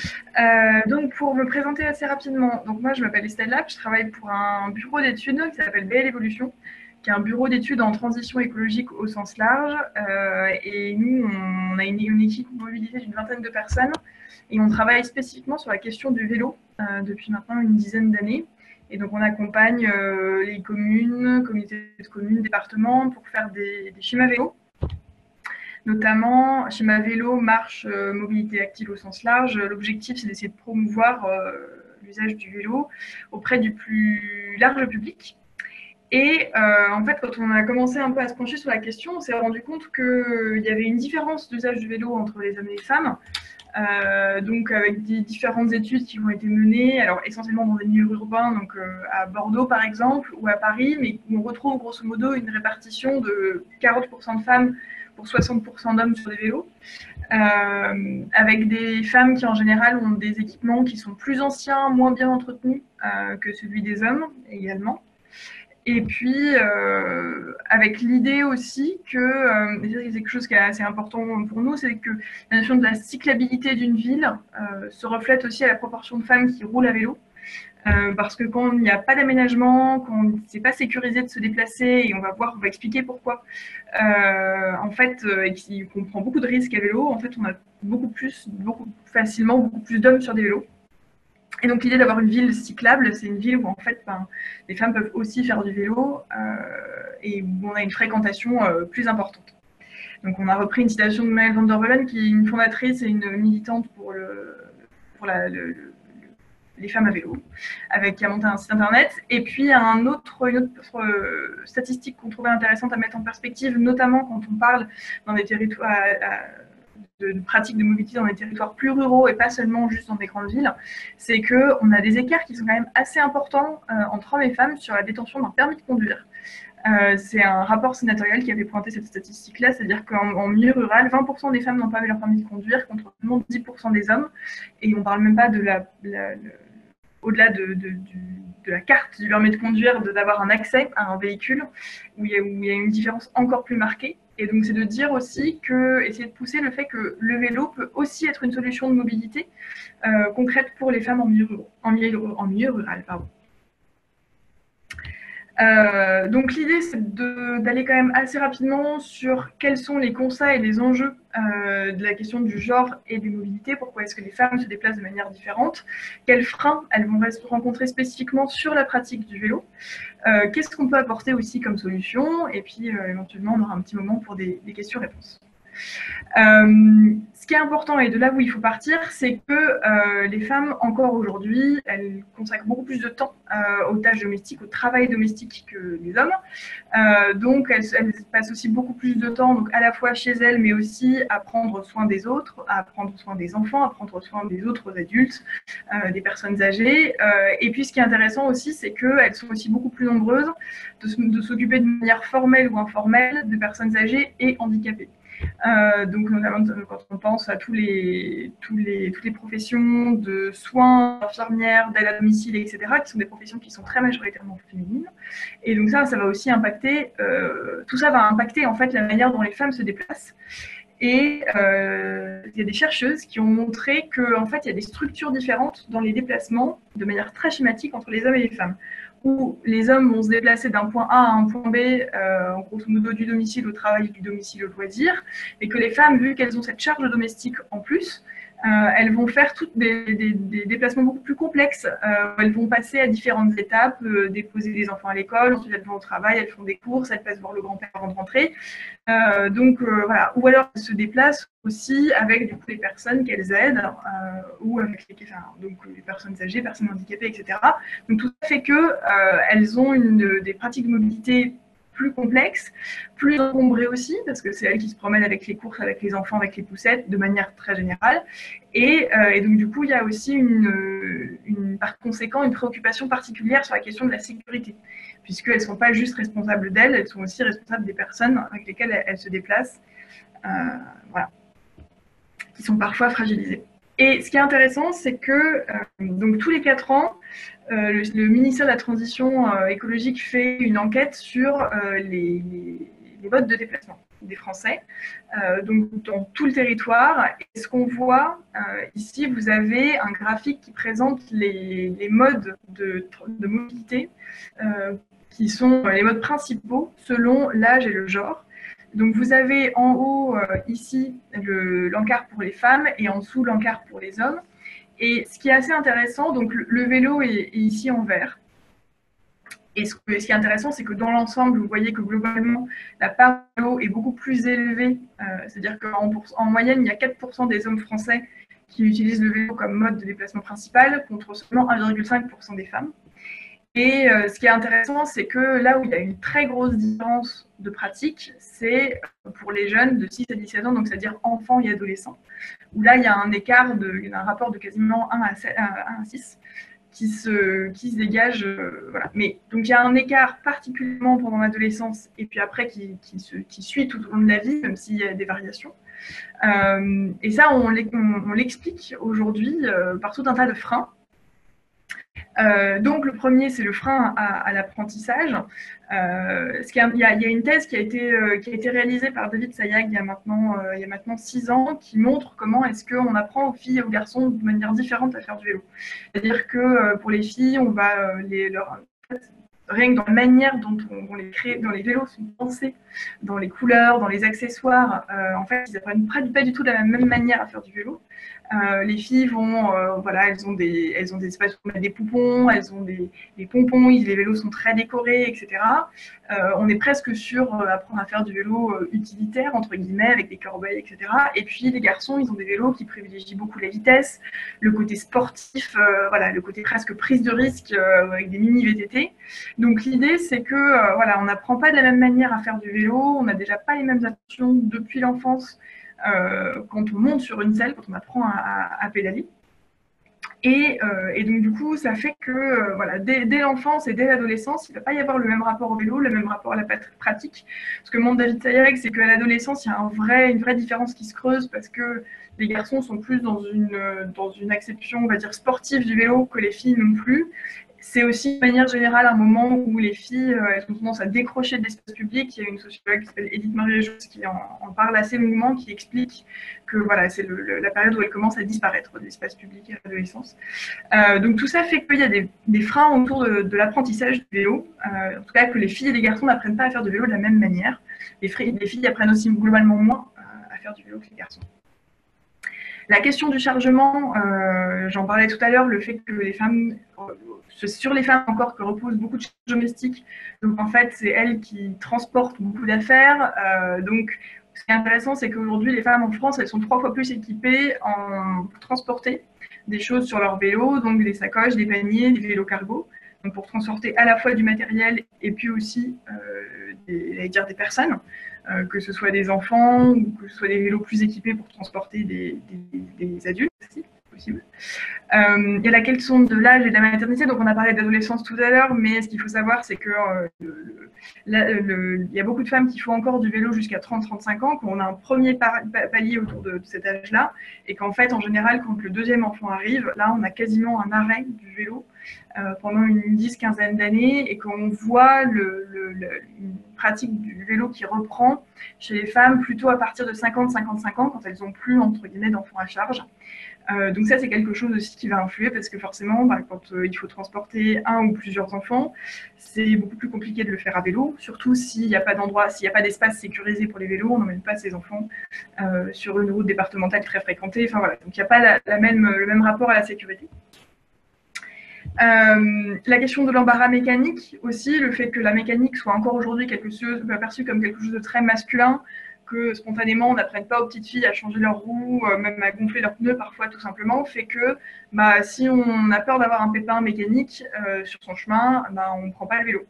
Donc il y a aussi tout les femmes se déplacent moins fréquemment avec des outils, enfin voilà, il y a plusieurs enquêtes qui ont montré que le fait de pas savoir de possiblement avoir un pépin et de ne pas pouvoir régler le problème toute seule fait qu'il y a un certain nombre de personnes, aussi de femmes, qui renoncent à faire du vélo. Des idées reçues sexistes qui existent depuis très longtemps.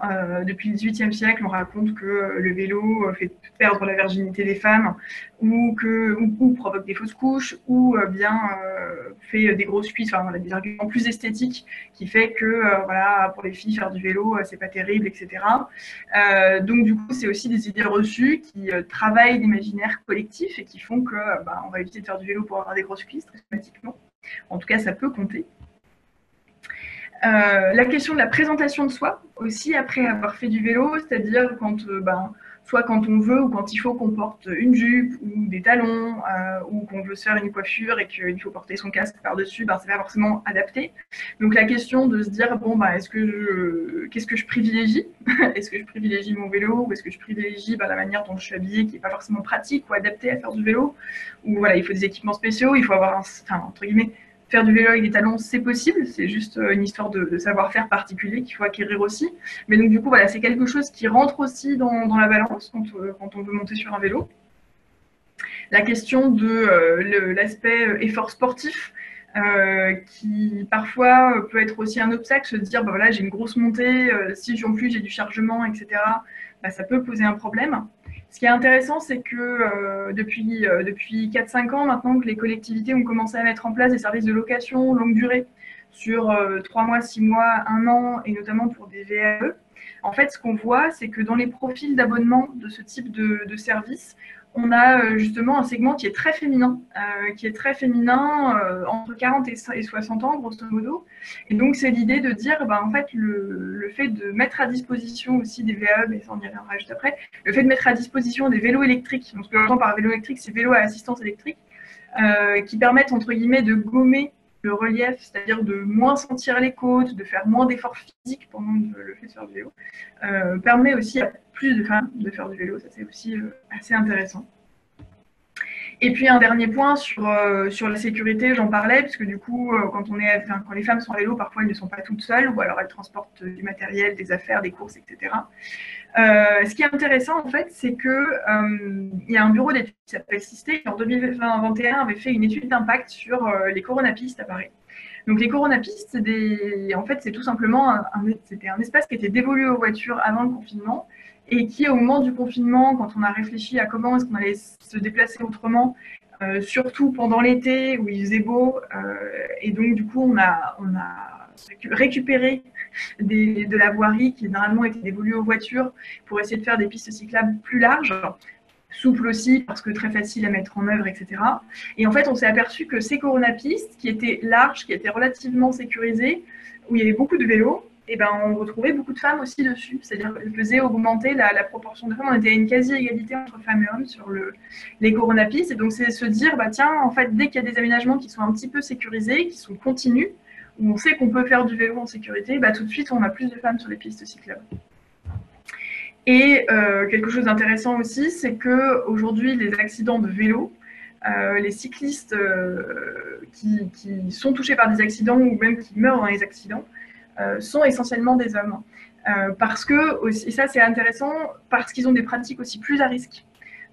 Donc là, on a des statistiques, alors on n'a pas forcément des statistiques en France, mais on a des statistiques au Canada, en Belgique, qui montrent que du coup, voilà, sur les vélos, en fait, les hommes ils vont avoir plus de tendance à prendre des risques, à rouler plus vite aussi, ce qui les expose aussi plus à des accidents. Et donc du coup, ce qui veut dire en pointillé que les femmes, elles ont des conduites plus prudentes. Alors, à la fois dans leurs automobiles, mais aussi sur leur vélo, qu'elles sont plus susceptibles de respecter le code de la route.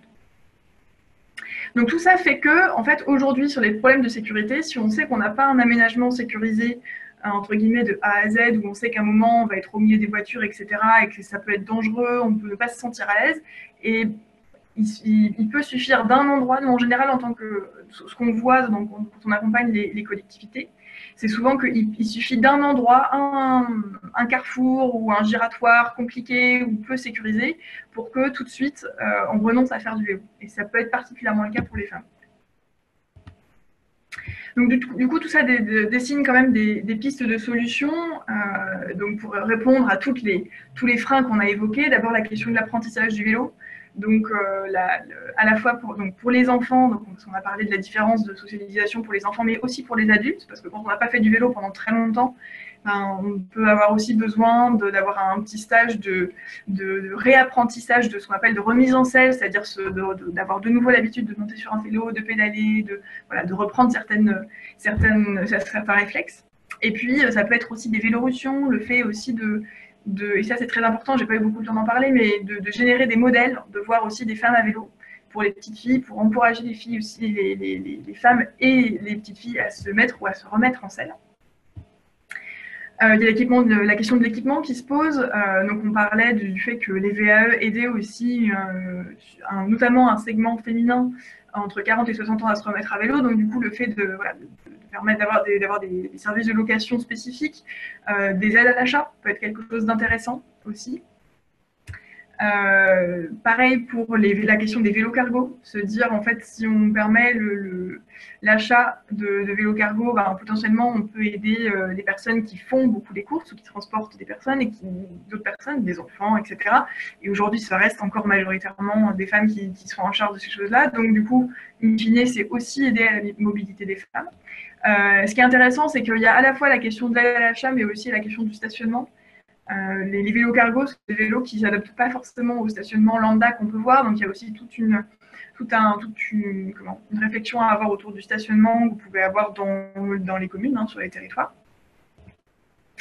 La question de la sécurité sur la route, donc on a parlé donc d'axes qui soient sécurisés, qui soient larges, qui soient confortables, où on sait qu'on peut doubler ou être doublé sans problème, en tout cas en toute sécurité, par d'autres cyclistes, j'entends. Également, la question du revêtement aussi, le fait d'avoir un vrai revêtement confortable et pas d'avoir l'impression de partir en VTT à chaque fois qu'on veut aller faire une course. La question de la présentation de soi après avoir fait du vélo pour aller au travail, par exemple, là, en fait, c'est travailler avec les employeurs pour essayer de voir qu'est-ce qu'ils peuvent mettre en œuvre pour essayer d'encourager leurs salariés à faire du vélo, et en particulier, en fait, permettre le développement de sanitaire ou de vestiaire sur le lieu de travail, c'est-à-dire d'avoir sa tenue de vélo pour pouvoir faire du vélo de manière confortable, et puis après, pouvoir se changer, pouvoir prendre une douche sur le lieu de travail en arrivant, pour pouvoir apporter une autre tenue. Et donc, du coup, in fine, c'est aussi, il y a un label qui existe depuis quelques années qui s'appelle Objectif Employeur Pro Vélo, OEPV, qui du coup encourage qui est un label pour les entreprises, pour que les entreprises puissent mettre en place un certain nombre d'actions pour encourager leurs salariés à venir à vélo, et qui inclut aussi du coup le fait de penser à certains besoins spécifiques comme pourraient l'être ceux des femmes. La question de l'embarras mécanique, une autre solution, c'est de faire en sorte que les femmes qui souhaitent le faire puissent apprendre à réparer elles-mêmes leur vélo, donc avec des ateliers d'auto-réparation, dans des cafés vélo, des structures plus ou moins associatives. Ce qui se développe beaucoup, c'est des créneaux qui sont spécifiques pour les femmes et les filles, c'est-à-dire de dire à certaines heures, pendant 1 heure, 1 heure et demie, l'atelier est réservé aux femmes, aux filles, comme ça elles apprennent par elles-mêmes, elles s'apprennent aussi entre elles. Ça évite aussi d'avoir des dispositions où on a un homme qui enseigne, entre guillemets, qui parfois peut enseigner vouloir enseigner ou leur transmettre des formations que les femmes ont déjà, donc voilà, qu'elles puissent apprendre à leur niveau, à leur rythme également. La question de la représentation dans le milieu sportif, j'en ai pas beaucoup parlé, mais le cyclisme est un sport qui est excessivement masculin. Il y a seulement 10% de femmes licenciées dans ce sport. Et ça joue aussi sur toutes les représentations. Donc voilà, et se dire, tiens, dans ma commune, je vais essayer de développer une section féminine dans un club de cyclisme, ou de promouvoir une course avec également des femmes dedans. C'est quelque chose qui peut être intéressant, vraiment la question de pouvoir se projeter. C'est quelque chose qui ressortait de manière assez saillante dans la thèse de David Stayek, c'est que les adolescentes, elles font aussi pas de vélo parce qu'elles ne voient pas de modèle qui leur correspondent. Et puis la lutte contre les idées sexistes, mais ça qui s'inscrit dans quelque chose de beaucoup plus grand, mais aussi qui peut passer par des campagnes de sensibilisation dans les écoles, notamment, ou des campagnes de communication sur le sujet. Donc voilà, donc ça peut être plein de petits éléments qui en fait, in fine, peuvent aider, encourager ou lever les freins pour certaines femmes sur la pratique du vélo. Donc du coup, voilà, on a des enjeux qui sont assez complexes parce qu'ils sont croisés à la fois, c'est vraiment le carrefour de questions de sociabilisation, d'apprentissage, d'équipement, d'aménagement public. Donc en fait, on peut prendre le problème par plein de bouts différents parce que c'est des questions d'aménagement, d'équipement et aussi de modèles, c'est-à-dire basiquement voir des femmes à vélo. Donc voilà, donc je suis disponible pour répondre à des questions, mais aussi des petites questions peut-être pour vous aussi. En tout cas, pour engager une réflexion, pour savoir si déjà vous savez comment se déplacent les femmes sur votre territoire ou même qui se déplacent tout simplement à vélo. Donc ça, se poser la question, en fait, commencer à réfléchir sous cet angle-là peut permettre ensuite d'aller un petit peu plus loin. Voilà.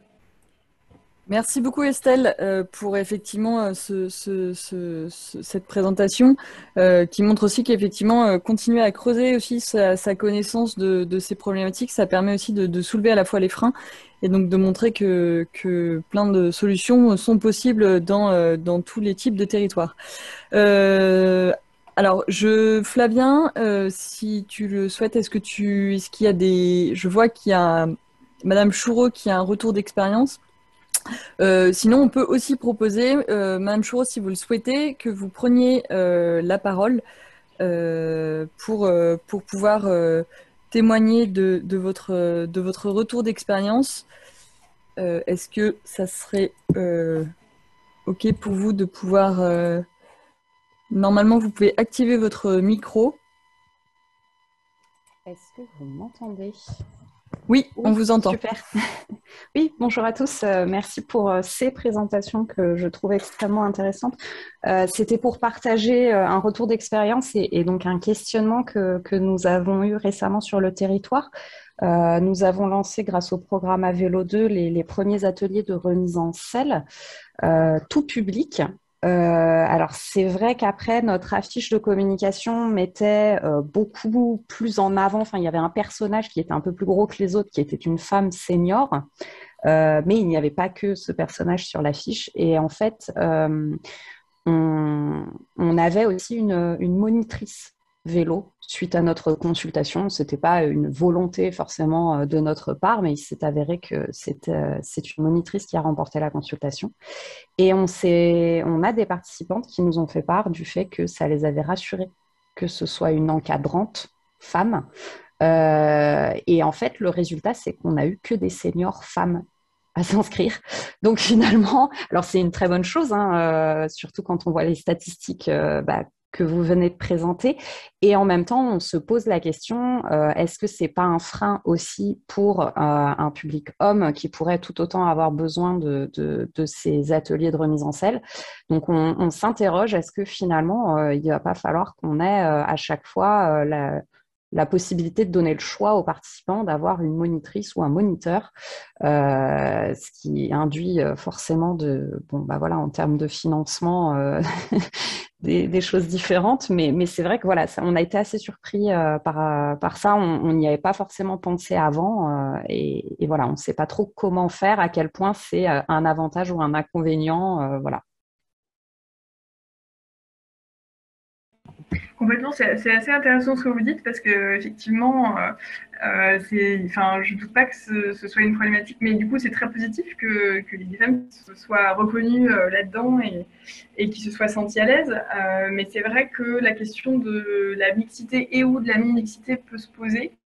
Ou alors le fait d'alterner, de dire par exemple, je ne sais pas à quelle récurrence vous faites vos événements, mais de faire un événement avec une monitrice et puis dans l'événement d'après, que ce soit l'année suivante, etc., d'avoir un moniteur, enfin voilà, pour essayer d'équilibrer.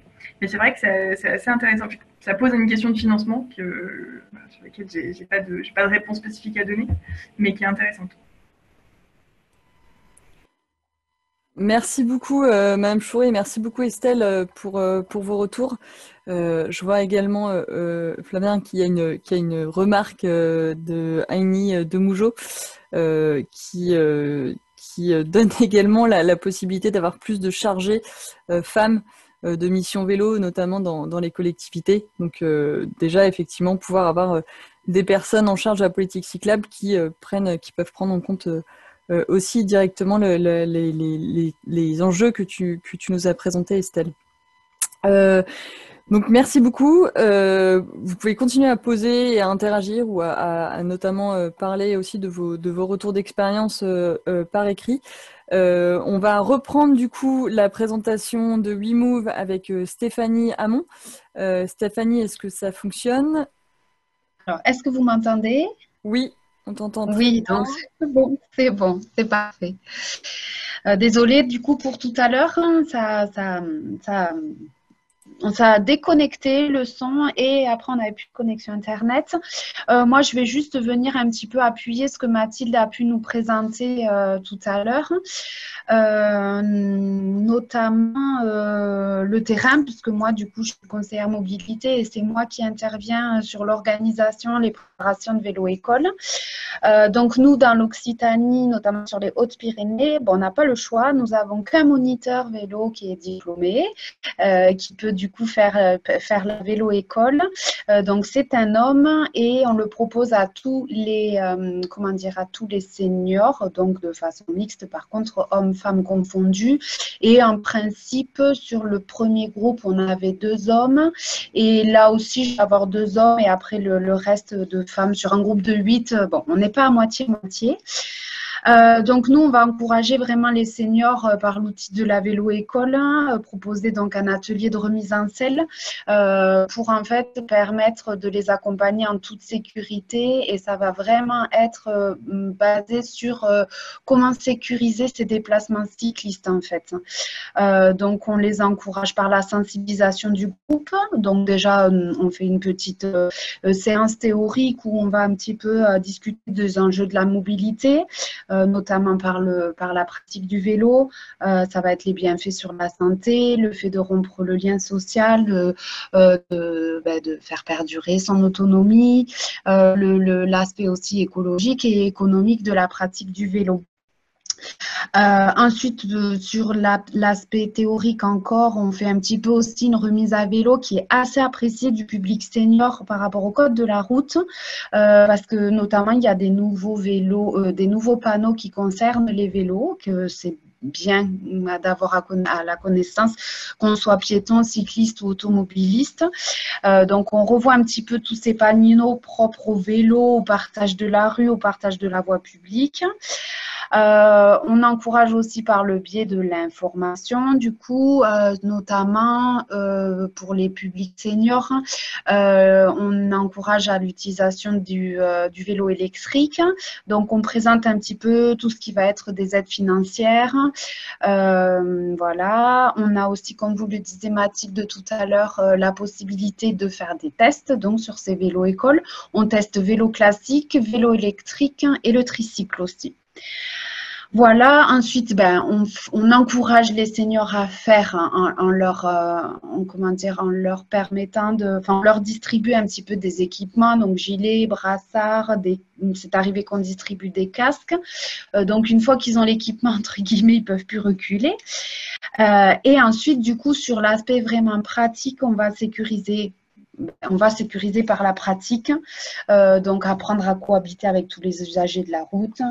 On va apprendre sur des parcours définis à maîtriser sa vitesse, à travailler son équilibre, les freinages d'urgence, comment on vérifie que les freins fonctionnent bien, l'état aussi l'état du vélo, l'entretien du vélo, on va voir les freinages d'urgence, et on termine souvent le parcours par la possibilité de faire en fonction du niveau du groupe, soit une balade en ville, soit une balade aux alentours du lieu où on est, dans un endroit où il y a peut-être un petit peu moins d'usagers de la route autre que les vélos.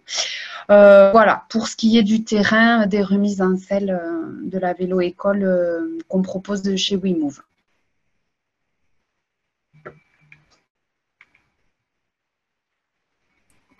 Voilà, ah oui, voilà. Donc, du coup, les retours d'expérience, j'avais mis un petit point, donc avec des photos de la vélo-école, avec leur beau gilet offert par l'association et les casques.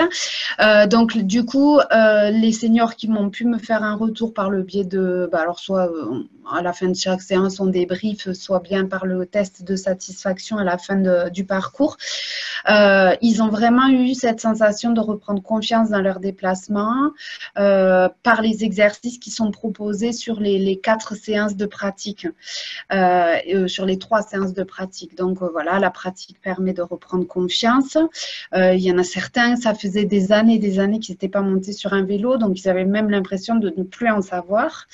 Donc ils trouvent aussi, comme je vous le disais tout à l'heure, très intéressant et pertinent de revoir un petit peu les notions du code de la route. Alors c'est vrai qu'on voit les nouveaux panneaux, mais on reprend aussi le b.a.-ba, qu'est-ce que ça veut dire un triangle, un carré, un rond, les couleurs, voilà. Et il y en a beaucoup qui disent que ne plus vraiment se souvenir de certains panneaux, ou même de n'avoir connaissance de certains nouveaux panneaux, de ne pas en avoir connaissance, notamment les sas cyclistes au feu rouge. Enfin, tout ça, c'est des choses qui sont arrivées il n'y a pas très longtemps, qu'on revoit aussi dans la vélo-école, pour savoir à quel endroit on se positionne quand on fait du vélo sur la voie publique. Et donc aussi ce qui est apprécié, parce qu'on en entend toujours vaguement parler, mais on ne sait pas vraiment ce dont on a le droit au niveau des aides financières. Donc je présente un tableau avec voilà, combien pour un vélo électrique, quelle tranche d'âge. Nous, je sais que dans l'Occitanie, il y a l'État, il y a l'Occitanie, il y a aussi l'agglomération de Tarbes qui finance des participations à l'achat de vélos électriques. Donc voilà, on présente tout ça sur les vélos écoles. Et voilà, la dernière diapo, j'ai mis voilà, une situation d'une personne qu'on avait accompagnée sur l'agglomération de Tarbes. Voilà, elle sortait plus cette dame si elle n'était pas accompagnée. Donc on lui a fait un test de mobilité, comme elle vous a expliqué Mathilde. On lui a présenté le tricycle. Elle est venue aussi sur le parcours vélo-école pour la remise en selle. On a fait des accompagnements physiques sur plusieurs sorties et donc elle, l'évolution de sa mobilité, c'est l'objectif attendu. Elle a repris confiance pour utiliser pris confiance du coup parce qu'elle n'en avait jamais fait, mais elle a su apprendre à utiliser le tricycle. Elle a repris confiance en ses déplacements et puis maintenant, comme on voit sur la photo, elle réalise ses courses en vélo dans son quartier et en plus elle a acheté un vélo électrique avec un petit panier, donc elle peut mettre pas un vélo électrique, un tricycle électrique et elle peut mettre ses courses dans son panier. Voilà, c'était un exemple qu'on a retenu parmi tant d'autres. J'ai terminé.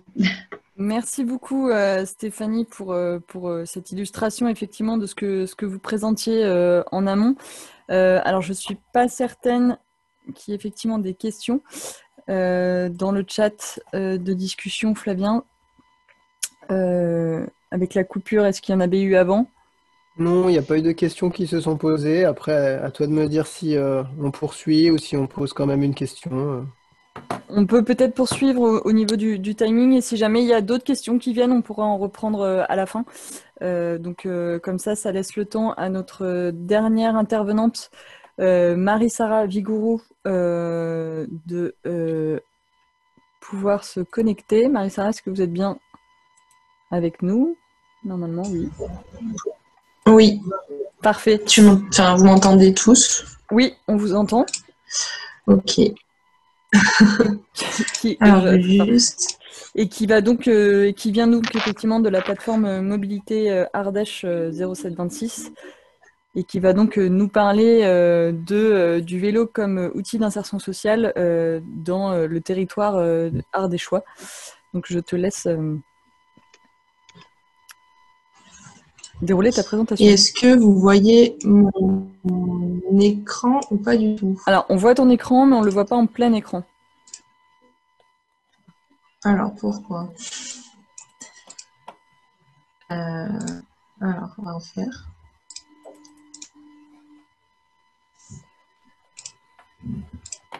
Est-ce que là, c'est bon? Ça charge. Oui, c'est bon. Parfait. Ok.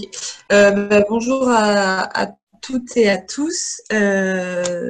Donc, Marie-Sara Vigourou, je suis coordinatrice et animatrice vélo chez Mobilité 0726.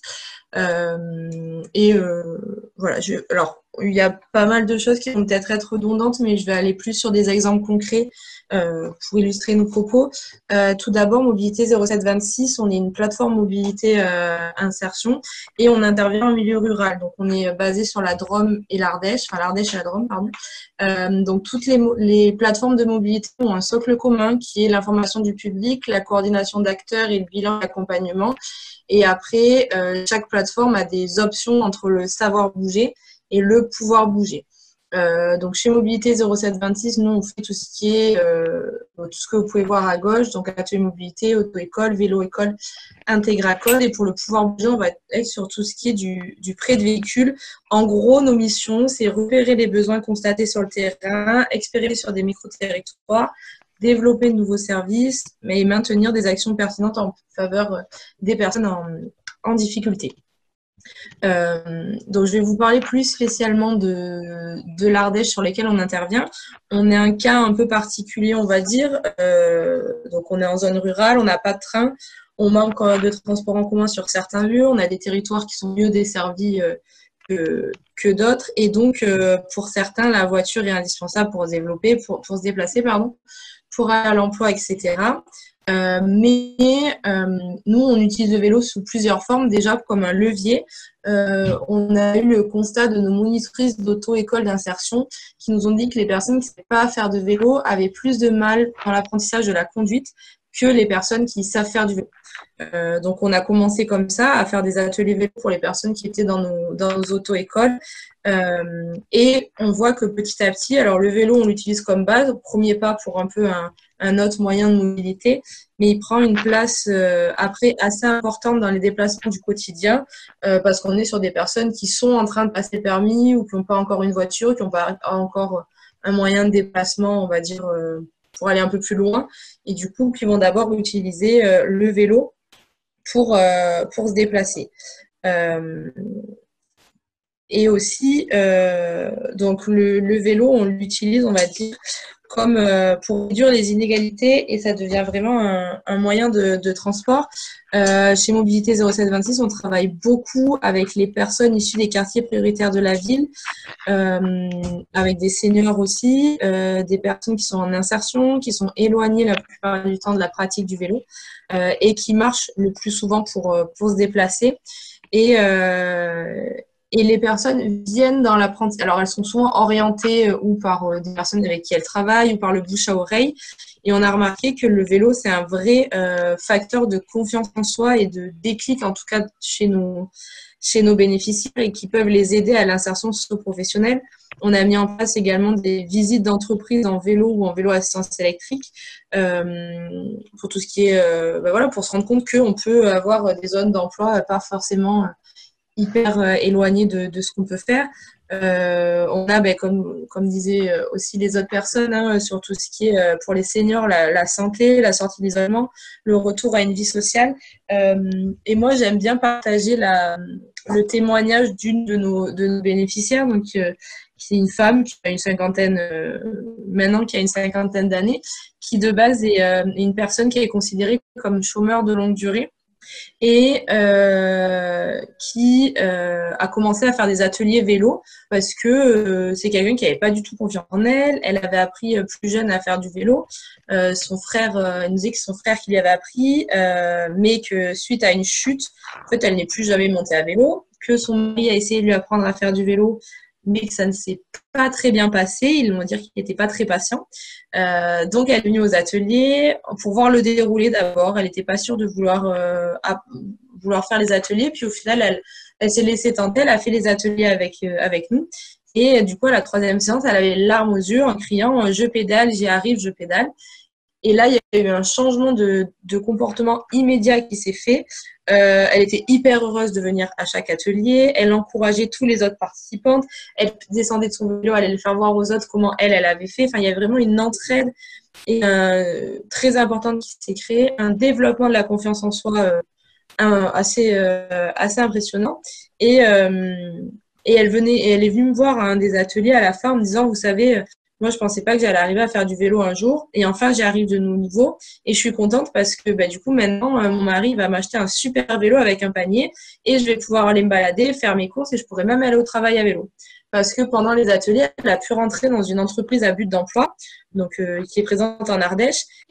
Et à la dernière séance, elle est venue me voir en me disant, vous savez, maintenant au travail, j'ose faire plein de choses et demander d'apprendre parce que je me rends compte que en fait, je suis capable de faire plein de choses. Aujourd'hui, par exemple, je vais aller au bricolage, c'est moi qui vais construire mes caisses à compost et j'aurais jamais pu penser y arriver avant ça. Mais je suis arrivée à faire du vélo, alors je suis capable de tout faire maintenant. Et ce qui est hyper important, en tout cas dans le témoignage de cette dame et dans plein d'autres, c'est qu'elle est rentrée en emploi, donc en entreprise à but d'emploi, et l'entreprise à but d'emploi a permis que pendant ses heures de travail, elle vienne apprendre à faire du vélo, avoir de la confiance, se réintégrer, etc. Parce qu'on est sur une entreprise à but d'emploi qui aimerait en tout cas, qui fait tout pour que tous ses salariés sachent faire du vélo et se déplacent à vélo. Parce qu'ils ont plusieurs lieux de travail dans la ville. Et le but, c'est que tous les salariés puissent se déplacer à vélo et l'entreprise à but d'emploi met à disposition des salariés des vélos aussi pour pouvoir se déplacer. Ils leur apprennent aussi à les entretenir, les réparer, etc. Donc ça, c'est vraiment une vraie chance. Et ça permet aussi de réduire du coup tout ce qui est inégalité au sein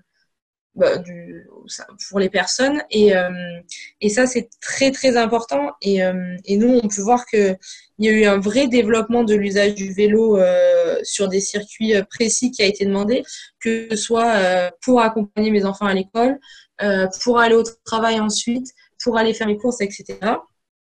Et on sait que tout ça arrive à fonctionner maintenant parce qu'on a un gros travail partenarial qui est fait, par exemple avec les ateliers d'autoréparation qu'on a sur différentes villes en Ardèche où on intervient, qui permettent du coup aux personnes d'être autonomes après l'apprentissage du vélo. Et il y a une dynamique qui se crée, donc comme je disais là par exemple avec les entreprises à but d'emploi, mais aussi qui se crée avec les collectivités et qui est très important, que ce soit dans le cadre de programmes comme Avélo par exemple ou d'autres, où on se rend compte que quand on est sur un territoire où le partenariat est fait entre les personnes, les collectivités, les associations, il y a vraiment quelque chose qui se met en œuvre et qui aide les personnes. Et on a remarqué que dès que ce partenariat est en place et que vraiment on incite les personnes à participer, que les collectivités les aides, que les entreprises aussi soient derrière, et même si on est dans des habitats peu denses, les personnes vont vraiment venir et être impliquées pour le vélo et se dire je sais pas, j'étais pas capable, j'aurais jamais pensé pouvoir faire 10 km à vélo, maintenant je vais les faire et ça me dérange pas de les faire. Donc, voilà, donc vraiment je vais conclure sur ça, c'est qu'il y a un vrai écosystème qui se met en place, qui se développe. En plus, grâce aux programmes nationaux qui sont de plus en plus développés et encore plus dans les territoires ruraux. Et ça permet du coup de développer ces mobilités douces. Et en travaillant tous ensemble, on arrive à faire des choses super intéressantes et à essayer en tout cas de réduire les inégalités auprès de nos publics. Voilà. Et je vous laisse nos coordonnées. Merci beaucoup Marie-Sara pour cette présentation et effectivement montrer aussi que là, on parle bien effectivement de territoires peu denses et donc cette thématique, elle a aussi plein d'aspects différents selon les territoires et tu mentionnais aussi les quartiers, les QPV, quartiers prioritaires des villes. Donc voilà, c'est aussi à prendre en compte. Je ne sais pas s'il y a des réactions dans le chat ou si une personne, on a le temps pour prendre... Juste avant de se quitter et de conclure, si une personne souhaite témoigner ou prendre la parole directement, c'est également possible si l'un ou l'une d'entre vous le souhaite et de pouvoir échanger avec tous les intervenants. C'est toujours un peu intimidant de prendre la parole, mais s'il n'y a pas de questions... S'il n'y a pas de commentaires, on va donc passer à la conclusion. Avant de laisser la parole de conclusion à Jérôme Hédon de l'ADR ADEME, effectivement, je voulais juste dire qu'effectivement, on a pu revoir que c'est une thématique transversale qui doit être abordée donc à chaque étape du développement de votre politique cyclable. J'avais aussi noté effectivement, voilà, nous on a fait ce choix aujourd'hui de vous montrer de nombreux dispositifs. Donc parfois effectivement on montre davantage les aspects des collectivités. Je ne sais pas si vous m'entendez.